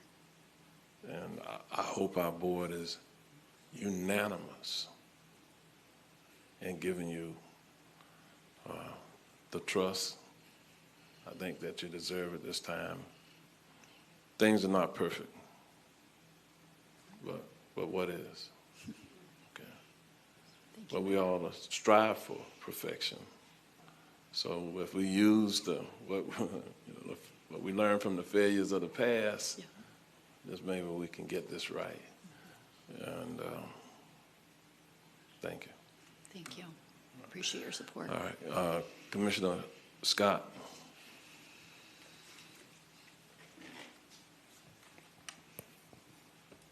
Thank you, Mayor. The county purchased, I guess, like a warehouse at Cayley and Division that was recently sold. Byron. So where does that money go to? The warehouse on Cayley that was purchased by One Pulse was funded out of that $2 million from TDT. And so because its source, originating source was TDT, the proceeds from the sale, when that property was returned to the county, we then put it up for sale. It was on your agenda last board meeting. Approximately $3 million goes back to the TDT. And Tourist development tax for those, I guess. And can you share why we are going through general fund and not TDT dollars? The Pulse Memorial is not an eligible TDT expense by the way it's defined by its purpose, and so it's not eligible to be funded by tourist development tax. Well, it's a memorial / museum. I mean, you look at tourism sites across. I'm just curious. No, there are specific statutory. It's not quantifying it in its Florida statute, which is why. It's not mentioned, Mayor, and Commissioner, it's not mentioned in Florida statute in terms of memorials, and there are several Attorney General opinions denying the use of tourist development tax for memorial, including one opinion which involved Orange County and the relocation of its war memorial from the convention center to the courthouse. Thank you, Attorney Newman. Heather, thank you for your presentation. I'm happy that you got down over there. As Mayor shared, it is long past time to move forward despite the challenges of different individuals and entities. I think that we want to see this done. I remember the day that it happened. I woke up to probably about I don't know how many missed calls from my dad and my mom wondering if I was there, right? And I remember when Post opened, it was really cool because it was like 4 clubs in one. You walk in, you have like a reception area, and to the far left you have like a bar, and then in the center you had like a hip hop room for Black Night, and then you had the white room, and then you had the outdoor patio area. It was a pretty cool club, and when that happened, I was a county employee. So then now I'm working in facilities, and my supervisor at the time, Hector, had me work with Donna and her team to create the assistance center right there where Ryan White used to be. And I had friends that were hurt, friends that died, friends that will never come to Florida again. One of them lives in Texas, and there are a lot of things that happen, maybe not the best decisions, and so for me, it's just like we need to put this to bed. So I'm happy that you all are taking the lead. I've worked with, many of you, but I think this is a chapter that needs to be closed for a lot of people so they can move on. I think, to Mayor's point, as we kind of craft the contract language, just to make sure that there is maybe additional layers of transparency more than what would normally be included, so that folks can feel like they're a part of the process and they're informed and they're not of the mindset that, hey, this is we're going to go and then something else is going to happen, construction delays, whatever. And so I'm happy that you're here representing the mayor and the city council. Commissioner, thank you for coming. Certainly happy to see you here. And Andrea, thank you all for being here. And I'm looking forward to getting this through to the finish line, especially for the families that, want a place to just go sit quietly and think about, the people that are no longer here. So I don't have any other comments, Mayor. Thank you. Thank you, Commissioner.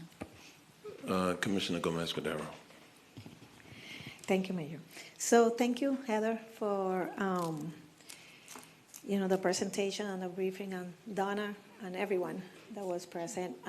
This hits us hard because of Latino night, and most of them were Hispanic. So some of them were relative to us, other friends, so it stays in our heart and our memory. But I have some questions and some suggestions. Sure. Okay. I wanted to ask you. Going by what the mayor said is true. We learned our lesson, right? Mm-hmm. Because we have to acknowledge also that there were a lot of people that in good faith gave a lot of money, mm-hmm. right? And look where we are, 9 years after. So that's not good, but let's see how it goes. Okay. I wanted to ask where the parking is going to be, because I know they mentioned something about the parking, but it was for ADA, small piece, then the street. So is there going to be officially parking for, because I know for sure that this would be full, people would be going and so on, because this. So I'll start and then would be a clarification, but there is a lot off of Kaylee that we specifically wanted to designate additional ADA spots for, given that so many of the survivors were injured. Mm-hmm. We wanted to make sure we over-accommodated that, so there'll be that parking there. Yes. And then we'll be working on Esther Street to provide parking. Parking is a challenge here. Yeah, the street next to it. Yeah, parking is a challenge, and we're going to work on the streetscape and do that. It is, we didn't pick this location. It was chosen for us, and so there's natural challenges by where it's at. But we believe, for the most part, I think families kind of come and go, but there will be remembrance ceremonies in those days that have larger impacts, and we'll have to do additional work around those days to notify neighbors about impacts and that type of thing. Anything you want to add? It's fine. I think, Okay. She did. Thank you. Okay, and who will be maintaining this building? The City of Orlando. The city. And let's see. Were there any representatives also in the county on this committee or no? No, it was community? It was all community, okay. Yes. Okay, and let's see. I know the commissioner, thank you, Commissioner, for being here. She said about the $34 million. Did the city audit themselves on those $34 million? We did yes, we did. Our CFO's in the audience, yes, okay. She said we did have an so audit we can for that. Go in and check on, okay. It's actually 32 million. Just for transparency's sake, when we first started doing the fundraising, we did so with Equality Florida. They were also raising money, and so we put all of that money together and made sure it was a transparent process through the city. So we did have another organization that was originally raising money. My concern was that it was going to be used for political purposes and not go to the victims and families, because unfortunately in a lot of these situations, this money doesn't get to the victims and families. So I'm really proud of my staff, the city staff, and what they did during this very difficult time to make sure that this was done in a very transparent, open process. Yes, very good. Thank you, Commissioner. And My other question was to our mayor. Mayor, didn't we had a building and we sold it for $3 million? Can that money be used or no? That was what Commissioner Scott just inquired about. That's the same building. It's the same thing, That's okay. the same, yes. Okay. This is for effect of the people And listening. so Okay. the answer was, it was sold, we received the money, it went back to TDT. We Because that cannot was use it for TDT this. money. Okay, got it. Yeah. Okay. So I had some suggestions just because this is, general fund money, taxpayer money. Will this building be open every day, all day? Yes, Because because office hours, or it would be in the night? so the memorial will be open 24/7. That's one of the Okay. things that we feel is important, especially given that the incident happened at 2:02, and we know people go there at that time, especially on the remembrance days. And so, yes, we anticipate that will be the case around that. And we are not going to go into a sad place. I mean, they will have intimate because it says private, but we want to, because we are celebrating the life of them. Okay. Okay. So I wanted to ask you, can that be also something that we can use as a community center, something to provide information and services to, other people in the same, need, I don't know, like Ryan White, Hug Me, and all these services there, or no? Are you talking about the building that's going to Yes. remain? Mhm. We could explore that. It's not a large building. The anticipation is really that it gives a place for restrooms, some respite from the heat, or perhaps if there's a thunderstorm that comes in the middle of the day, people could find, an escape there. There would be an office space for, just kind of management of the site. And we did anticipate that there would be some items from inside the building, like some chandeliers, or there's a large picture frame, and how could those things be incorporated inside of that? But we'd have to look at what other services could be provided there and the space that was there. But we haven't fully programmed that, so we could explore that. Okay. And Mayor, my question was, or one of my suggestions was, can we do a match, like instead of $5 million, say 2.5, and then there's a fundraising of 2.5? Essentially, what we're doing, Commissioner, is a match. The cost of this memorial site is far beyond the $5 million. The city is putting in the bulk of the money, and so they have not asked us to match what they have put in. They have asked for what is the deficit of funds needed to make this site a reality.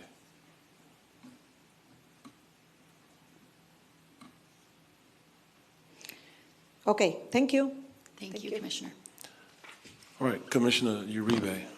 Thank you. Heather, thanks for the briefing that you give us. So just to confirm, and I've heard you say this a couple times, this is going to be officially part of the City of Orlando government, quasi-government. And there have been questions about this space and so forth. Are you guys going to continue to have security on the property? Yes.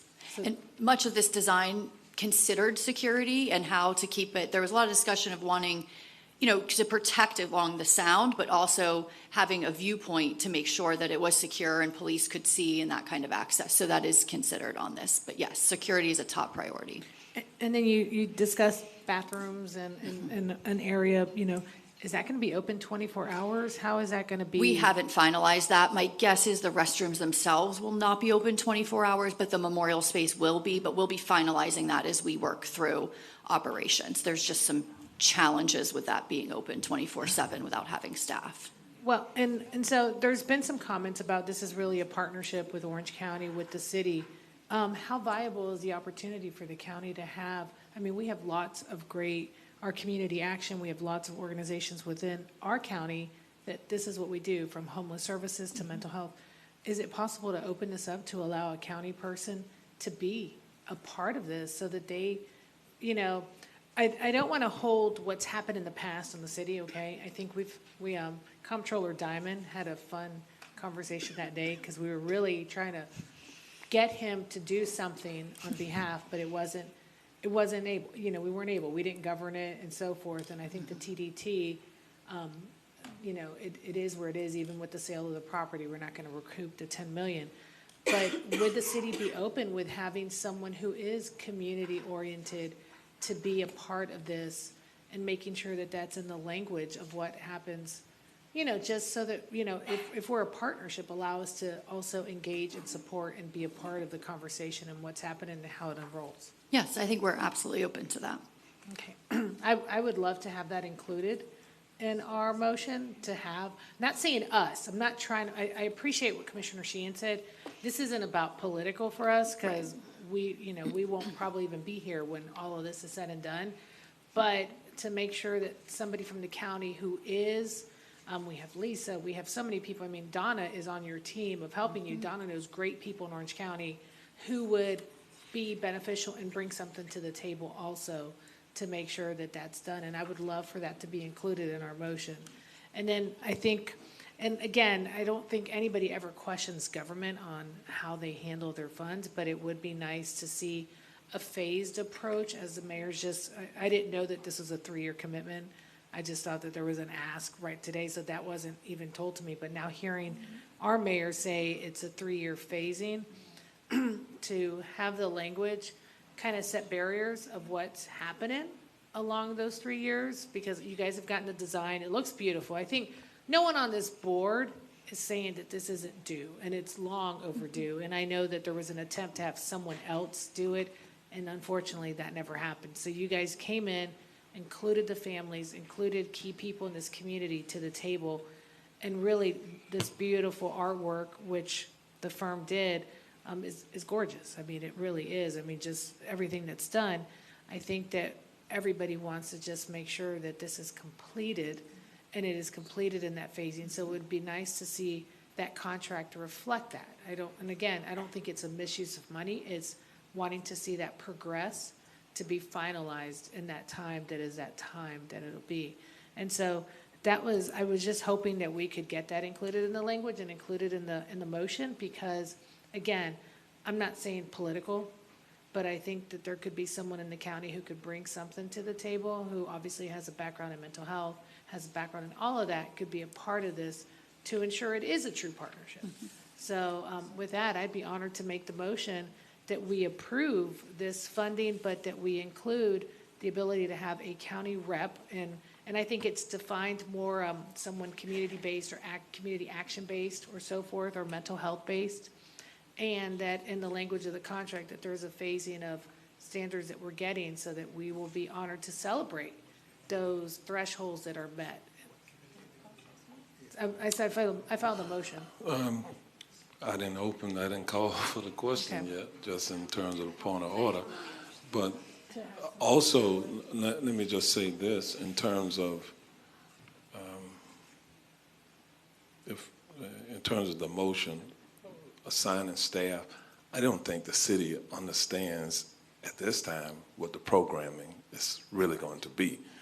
So the motion has to be in a form that allows that negotiation, that conversation to take place. And so that's what I would say about that at this point, because until you determine what's in the building, what's there, it's I guess, aspirational at this point. You don't really know what the programming is going to be today, right? Correct. The focus was really on the memorial itself, and the building provided the opportunity for bathrooms and office space, but we know there's also an opportunity for additional minor programming there. Again, it's limited, and we don't intend for this to be a functional, I mean, we want to keep the sanctity of the memorial. Right. So my request was only for a county rep to be on that board. That's what I was requesting. What board? There's not a board. No. They said they have a board. That's a committee that their work was it's ended. Their work was specific to do the conceptual design, and so their work has ended. We'll be bringing back and doing public updates at 30% and 60% design, and we're happy to include county staff at that point. But the committee's work is ended with the conceptual design. That's correct. So just for full clarity, we're not trying to get in the business of the city in terms of the programming that you ultimately will decide in a fairly limited space. The majority of this memorial site is just that. It's not designed to be a service center. That's not what this has been designed for. Okay, so I just want our board to understand what the site is and what the site is not. So there has to be some flexibility in what that motion looks like. Okay. Yes, thank you. And so I'll ask county staff, as we prepare for a motion, a proper motion, what perhaps that language can look like. But we do have some other questions. Byron, did you want to opine at this point? Just note, Mayor, that actually a funding agreement has to be drafted and brought back to the board. The funding agreement is where we put the details.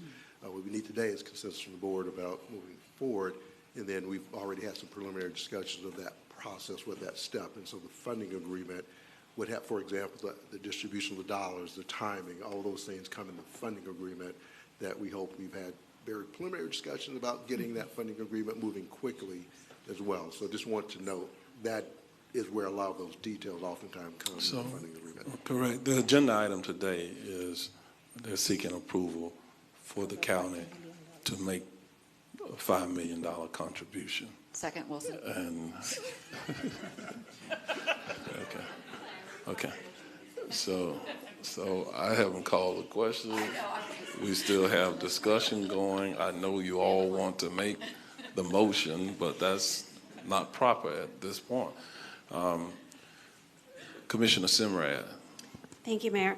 I had a question for just on the oversight. If there's no committee, and there's no member, maybe it's possible for our comptroller, Diamond, to have access and oversight in conjunction with the city has something like an equivalent position. I see it's Jose Fernandez, who acts as for the controller's office of the city.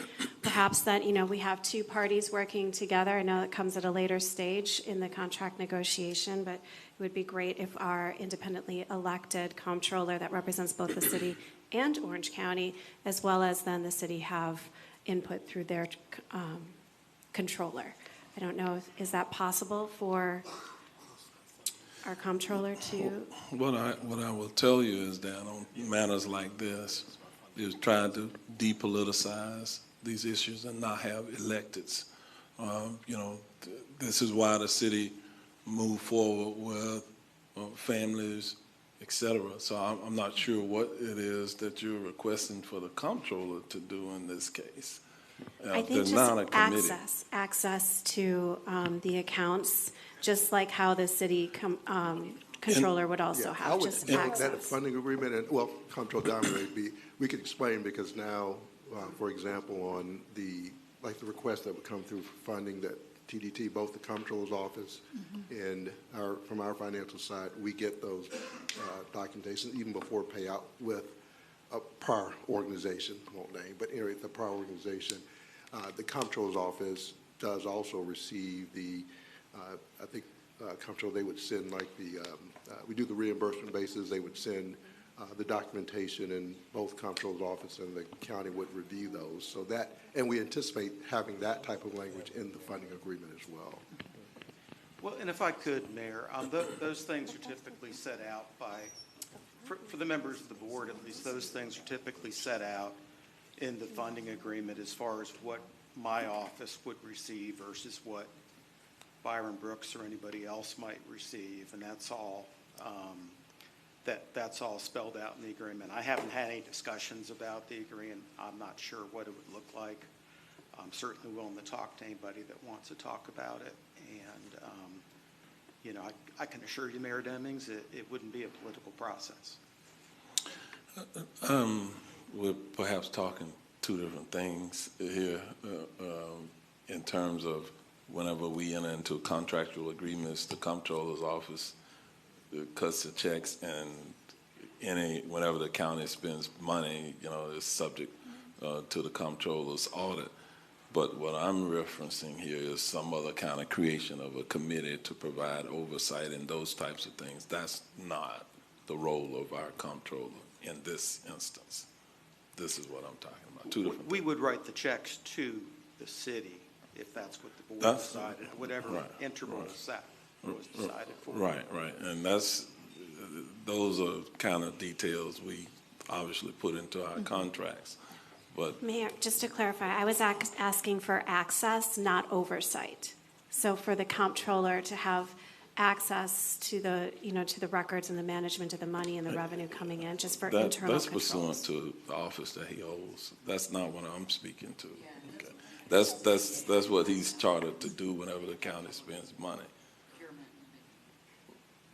So, okay. If it helps, it would look very similar, the funding agreement would look very similar to some of those other agreements that the comptroller's office, again, we hadn't gotten to that level yet. It was just a very quick conversation about there will be a funding agreement that spells out these details. We anticipated it looking very similar to the agreements that we have in place. And the comptroller hadn't been involved with those, but it was going to mirror very closely the type of agreements we have, like audit provisions, those types of things. So it would have all the bells and whistles, or the customary whatever you things in normally say. in our contracts. So we're not trying to negotiate the contract today. We're just trying to get the affirmation that we want to engage. Okay.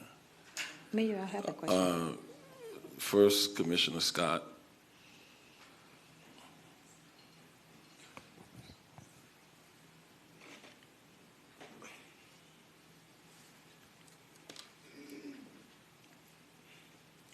I really don't want to belabor this, so I just have a few questions, maybe a request.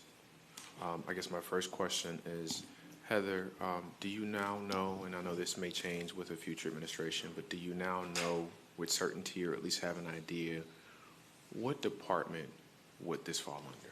We don't. We're actually spending time talking about that, and because it's not operational until 2027, we have a little bit of time. We're also looking at, do we actually need to prescribe, update, I don't know if it's code or ordinance, I'm not on the legal side, they'll probably say I'm saying the wrong thing, but update to reflect something specific and new that is overseen, because memorials are very different. It's not a park. It's not just an open space. Parks have they allow First Amendment, they allow, I don't think this is a space where we want to have active protesting or those types of things allowed because of how sacred of a site is.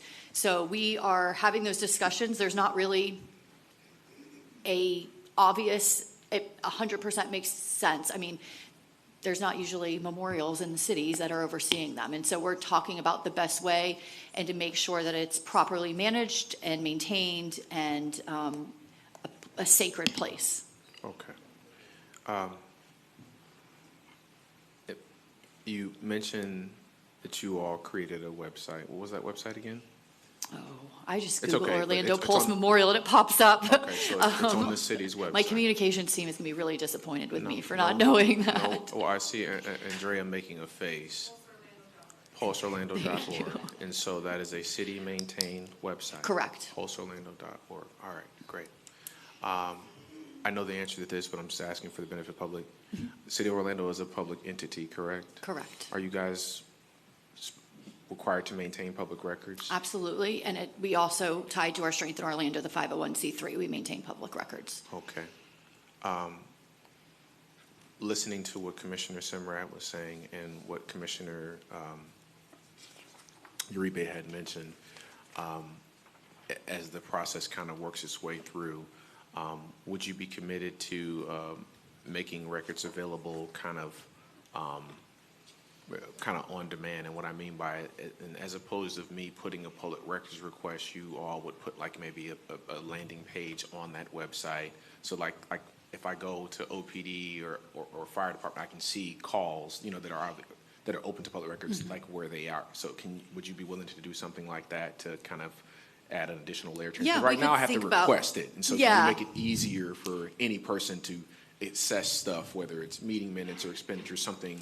Can you commit to doing something like that? Yeah, it depends on what some of those are. Some of them are easier to have readily available, like meeting minutes, but there might be some things that would have to be requested, but we'll always turn those around. But yeah, we can look at putting as much as possible on the website, and we've done that throughout this process. Okay, and two more things, not for you. So for Byron, in our briefing, commissioner briefings, I'm gonna state what my takeaway was from our briefing to make sure I understand. I mean, you spoke to it, but I want to make sure I understand what was supposed to occur here today. In our briefing, the city of Orlando was we were shared, they're going to give a presentation. Prior to that, the city did meet with each commissioner, or at least made an effort to do so. And Byron, you already said this, but just so I'm clear, the conversation today was to get consensus from the board on whether we had an appetite to fund the Pulse Memorial with county general fund. And then if that was the case, then the staff would then go through, do what they do from a legal standpoint, from a fiscal standpoint, and then come back to us for a vote. Is that kind of the timeline, or help me out here? No, what I was referring to is anytime there's allocation of dollars, there has to be a funding agreement. Okay. Just like the board approves other items that we bring back on the consent agenda, the actual allocation of the, the document or the agreement. So that's what I was referring to today. After the board takes action, we then would develop the funding agreement I made reference to a little earlier, and then that would come back to the board for action. So today, one would say this is more of direction for you to take a future action, because you would bring something back for us to vote on, correct? The funding agreement, am I right? Yes, today is the board, if there's consensus, well, actually, that's the mayor's question in terms of what action he wants to seek, but pending that direction of the board, I guess my point is there has to be an agreement, a funding agreement that this board has to act on. What I'm saying, the funding doesn't happen. We don't vote today, funding done. It's the funding agreement process, is the right? instrument. Yeah, the funding agreement is the instrument in which then the comptroller can make payment. Okay. Based upon those terms that are outlined. Once they're in the funding established. agreement. Correct. Okay. And then, Mayor, for you, just a request, and this is based on my understanding of what Byron has shared with me here and in our briefing, I would love for us to just do consensus so it's not political, because if we are giving direction to staff to draft up an agreement for funding, then that's when the vote occurs. And so I don't know that we need a vote today for someone to be able to say, can I finish my thought, folks? I mean, I'm speaking. I mean, you may not like what I'm saying. Just let me finish my thought. You can press a button. I'm respectful when y'all speak. Please allow me to say. Go ahead. This is a sensitive issue. And I don't want it to, one, be labored, but I also don't want someone to be able to say, because it's happened, I'm not pointing any fingers, I was the one to push this forward. I was the one that made the motion. I was the one that seconded the motion. I'm the one that fought hard for it, I don't know anyone on this board that was in that club. I don't know anyone on this board that was like, I just don't want this to be political, and I don't want this to be belabored more than what it is. And so I was understanding from my briefing with Byron that this was a consensus thing, because there's a funding agreement that comes after the fact. The agreement isn't drafted right now. And so if staff has to go and do some work like we've done in other things, if there's consensus, which I believe there is, I don't know that we necessarily need to vote right now, because the vote is going to come when we bring the funding action. So again, I may be wrong. I'm the rookie to some degree on this board, but to what degree we can, if it doesn't need to be political, let's not make it political. So to answer your question, Commissioner Scott, the goal today is to vote whether or not to support the City of Orlando's request. The second part of it is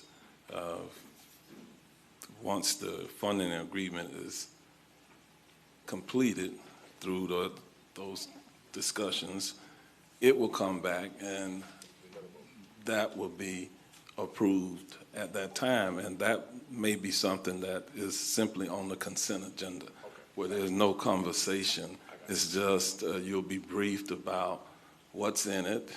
Our staff would have been empowered to negotiate what's in it, and it comes back and it's on the consent agenda.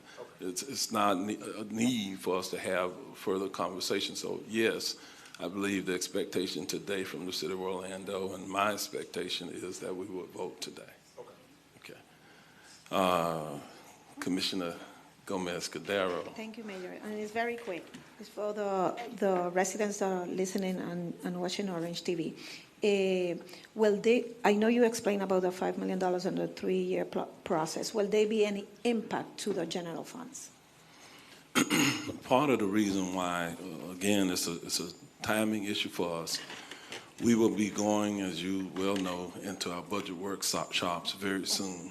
So all things that we will be looking to fund in the next fiscal year at least will be on the table. After talking with our OMB and our fiscal staff, we have the ability.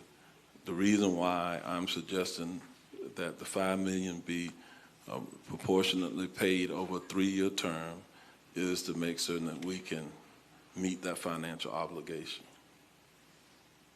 Okay. All right. Commissioner Uribe. As we're talking about the agreement, and I thank you for all the clarity that we've had, Byron, or I guess our wise attorney who's sitting out here with Kurt, is there a way to make sure that the property is maintained and that we have an independent review of that? Because that's come up in our projects that we have funded, and it would, and again, it's not based on you. I think we all have, like you said, Mayor Dyer's going to be gone, and we want to protect this to be at the stellar level that it's being created. So have language in that there's an expectation of maintenance, of maintaining, not maintenance. Let me review that, because I don't think you're going to let the grass grow and not clean the bathrooms. Right. It's about maintaining the property itself at that level, because this is a significant also amount of investment. And like you said, there's going to be changeover in leadership. So we want to make sure that this memorial stays at that stellar level that it's being created today for decades to come. So I would love to make sure that that's included, and it's a significant amount of money. So great. And are you now entertaining a motion, or? Okay. I was looking at the City of Orlando representatives on the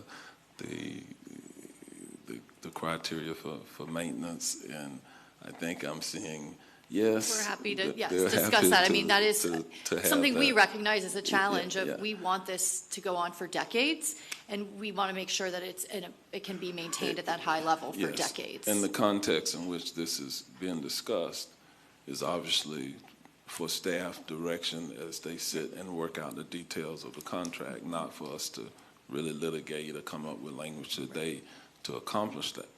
And so with that, I think, Commissioner Scott, you have another question? Well, Byron's going to say, I don't know if it was Byron or Jeff, they were talking about the language of the motion, but I don't know if they got to that point. What was the language going to be? We're pretty clear on what it is that the board wants to see in that funding agreement, and so the language is whatever the financial I think he's talking contribution about is in gonna terms of the motion today. Yeah, that's what I'm talking about. The And motion is very simple motion. Part of, from as my we standpoint. talk through this, part of what Commissioner Uribe had initially inferred should be part of the motion. We worked through that. That's today, I think, at this point, the motion is simply to support the City of Orlando's request for $5 million in contribution from Orange County. Mayor, are you making that motion? Okay. Can I make it? I made it, but he said we didn't call the question, so I would be honored to make it. Listen, I think that The reason why I'm get saying, caught up Mayor, in you should that. make it to make it less political. That way, no confusion. no, That's what I'm that's- saying. I mean, it's All in right. District 6. So I know you all, as I actually said, District 3. everybody up here wants to, I'm going to go ahead and make the motion to approve the City of Orlando's request for Orange County to support the Post Memorial with a $5 million contribution. Second, Wilson. All right. All right, all in favor, let it be known by saying aye. Aye. Opposed, no. Motion passes, and it is unanimous. Thank So, you. Thank you all.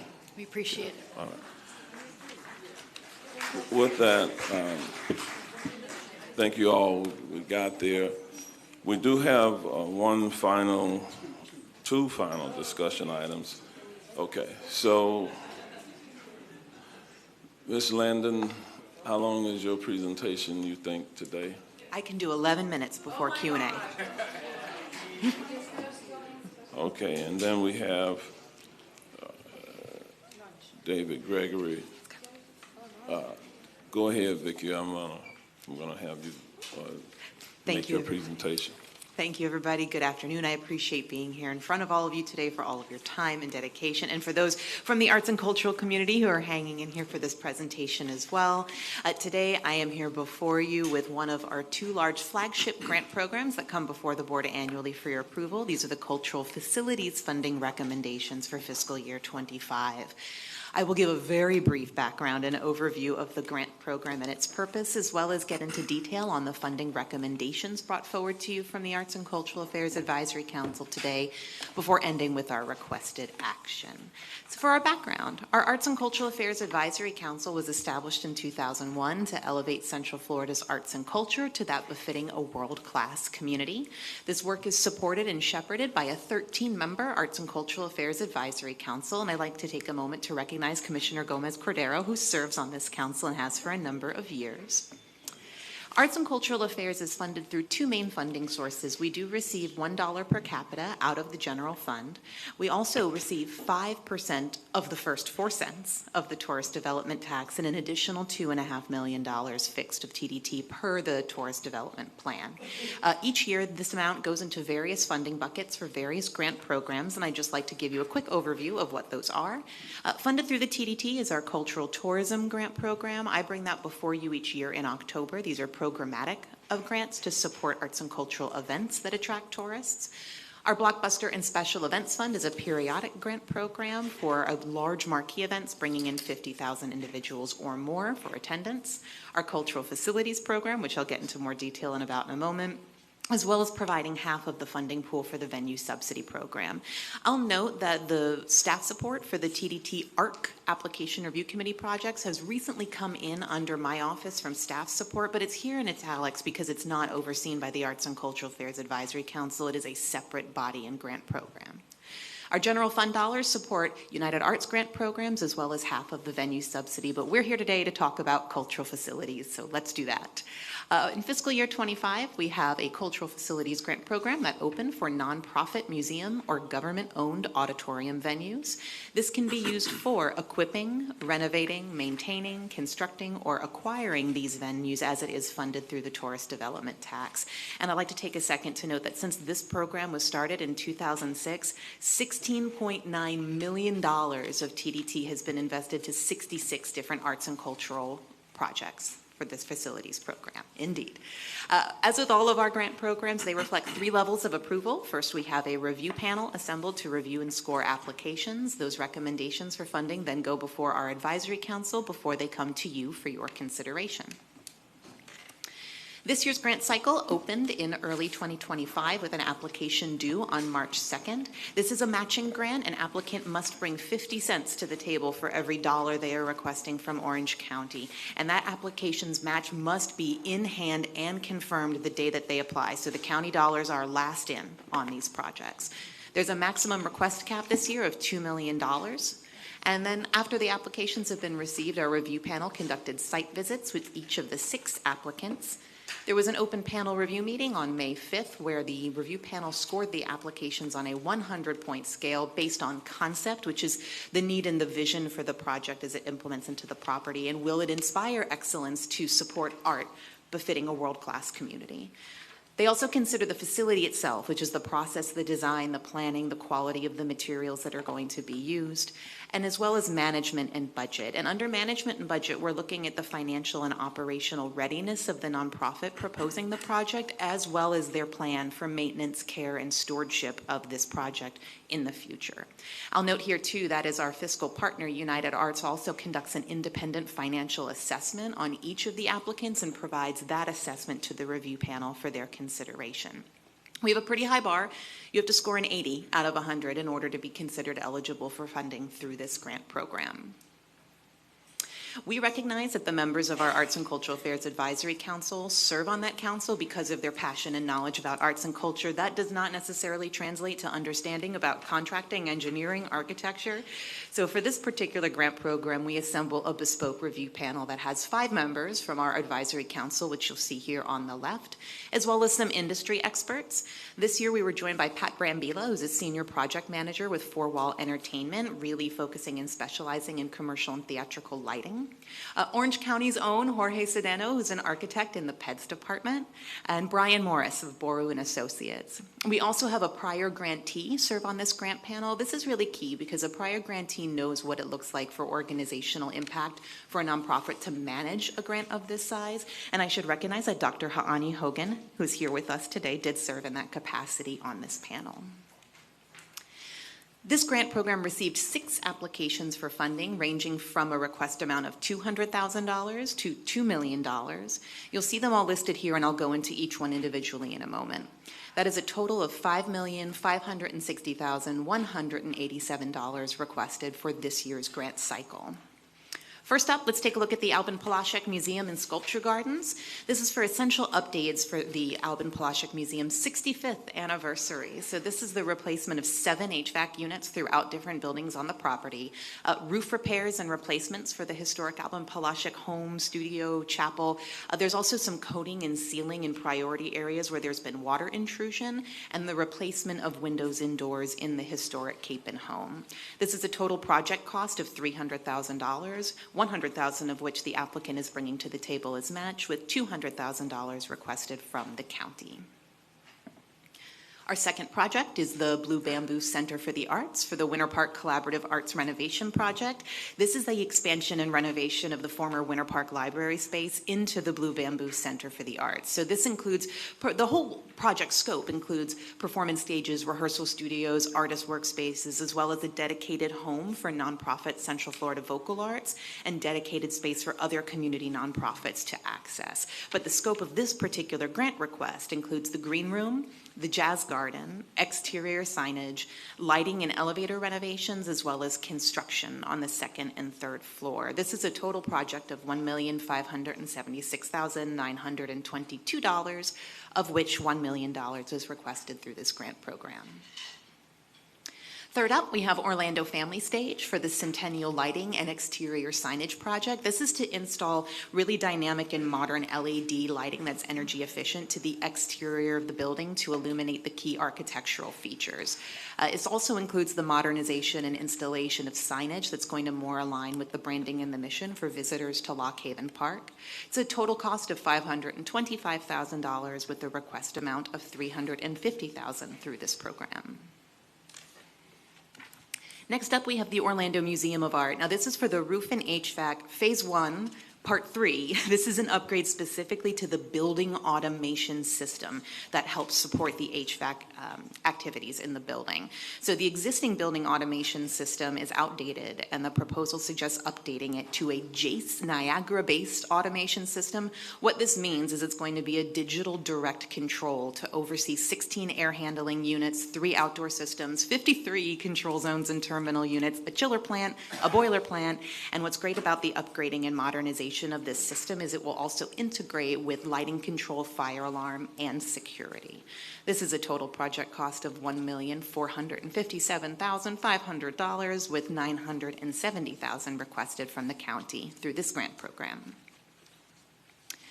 Next up, we have the Orlando Philharmonic Plaza Foundation for the Plaza Foundation's external site construction of an addition. So you'll see here on this image, the darker orange expansion is the new patrons room space that's being built at the Plaza Live.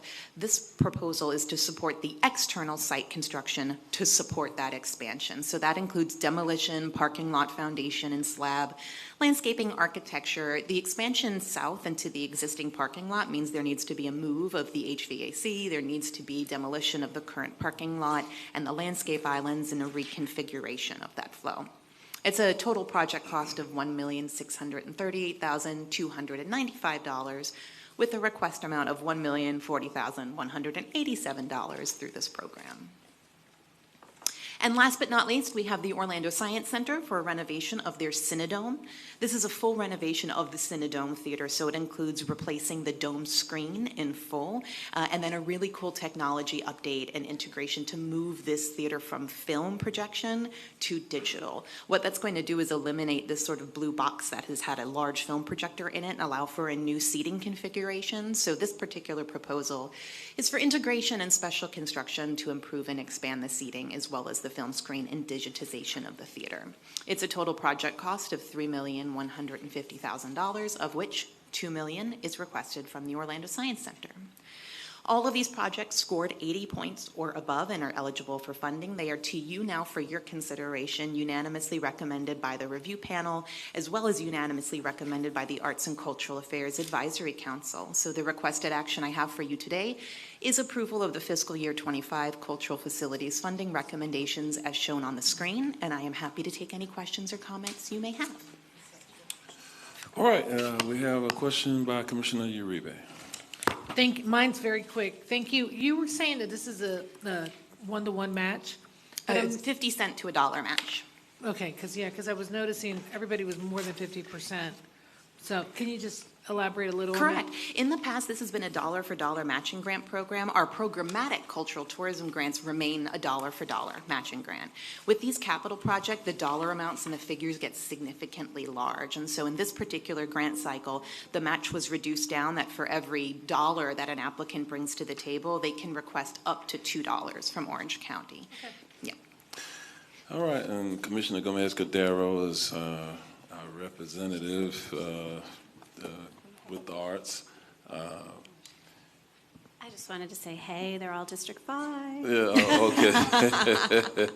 All right, so you're bragging about getting a disproportionate number in your district this time, okay. But I will say this, that all of these projects are anywhere from, they're seeking anywhere from 63.5 to 67% of the project to be funded by these derivatives of tourist development tax dollars. And without this funding, I asked Vicki this question, could these projects really be realized? Could they be done? And the answer is no. All of these entities that we are seeking to approve today couldn't do these projects without this funding. So this is truly, I believe, a community benefit that will pay a return for years to come. And with that, Commissioner Gomez-Cordero, do you have a motion? Yes, I have a motion, and I have to say thank you, Ms. London, for all the initiatives and everything you are doing since you came into position. And I will motion for the approval of fiscal year 2025 cultural facilities funding recommendations. Second more. All right, we have a motion and a second. All in favor, let it be known by saying aye. Aye. Opposed, no. The motion passes, and it is unanimous. Congratulations to all those organizations who will receive funding. The final item of this morning, I'm going to move to this afternoon because we have a full afternoon, and that will give us time to at least take a brief break, get some food, because we have a lengthy afternoon. We'll go into recess and we'll return at 2 p.m. We've asked David Gregory to come forward during the afternoon portion for his presentation. All right, thank you all.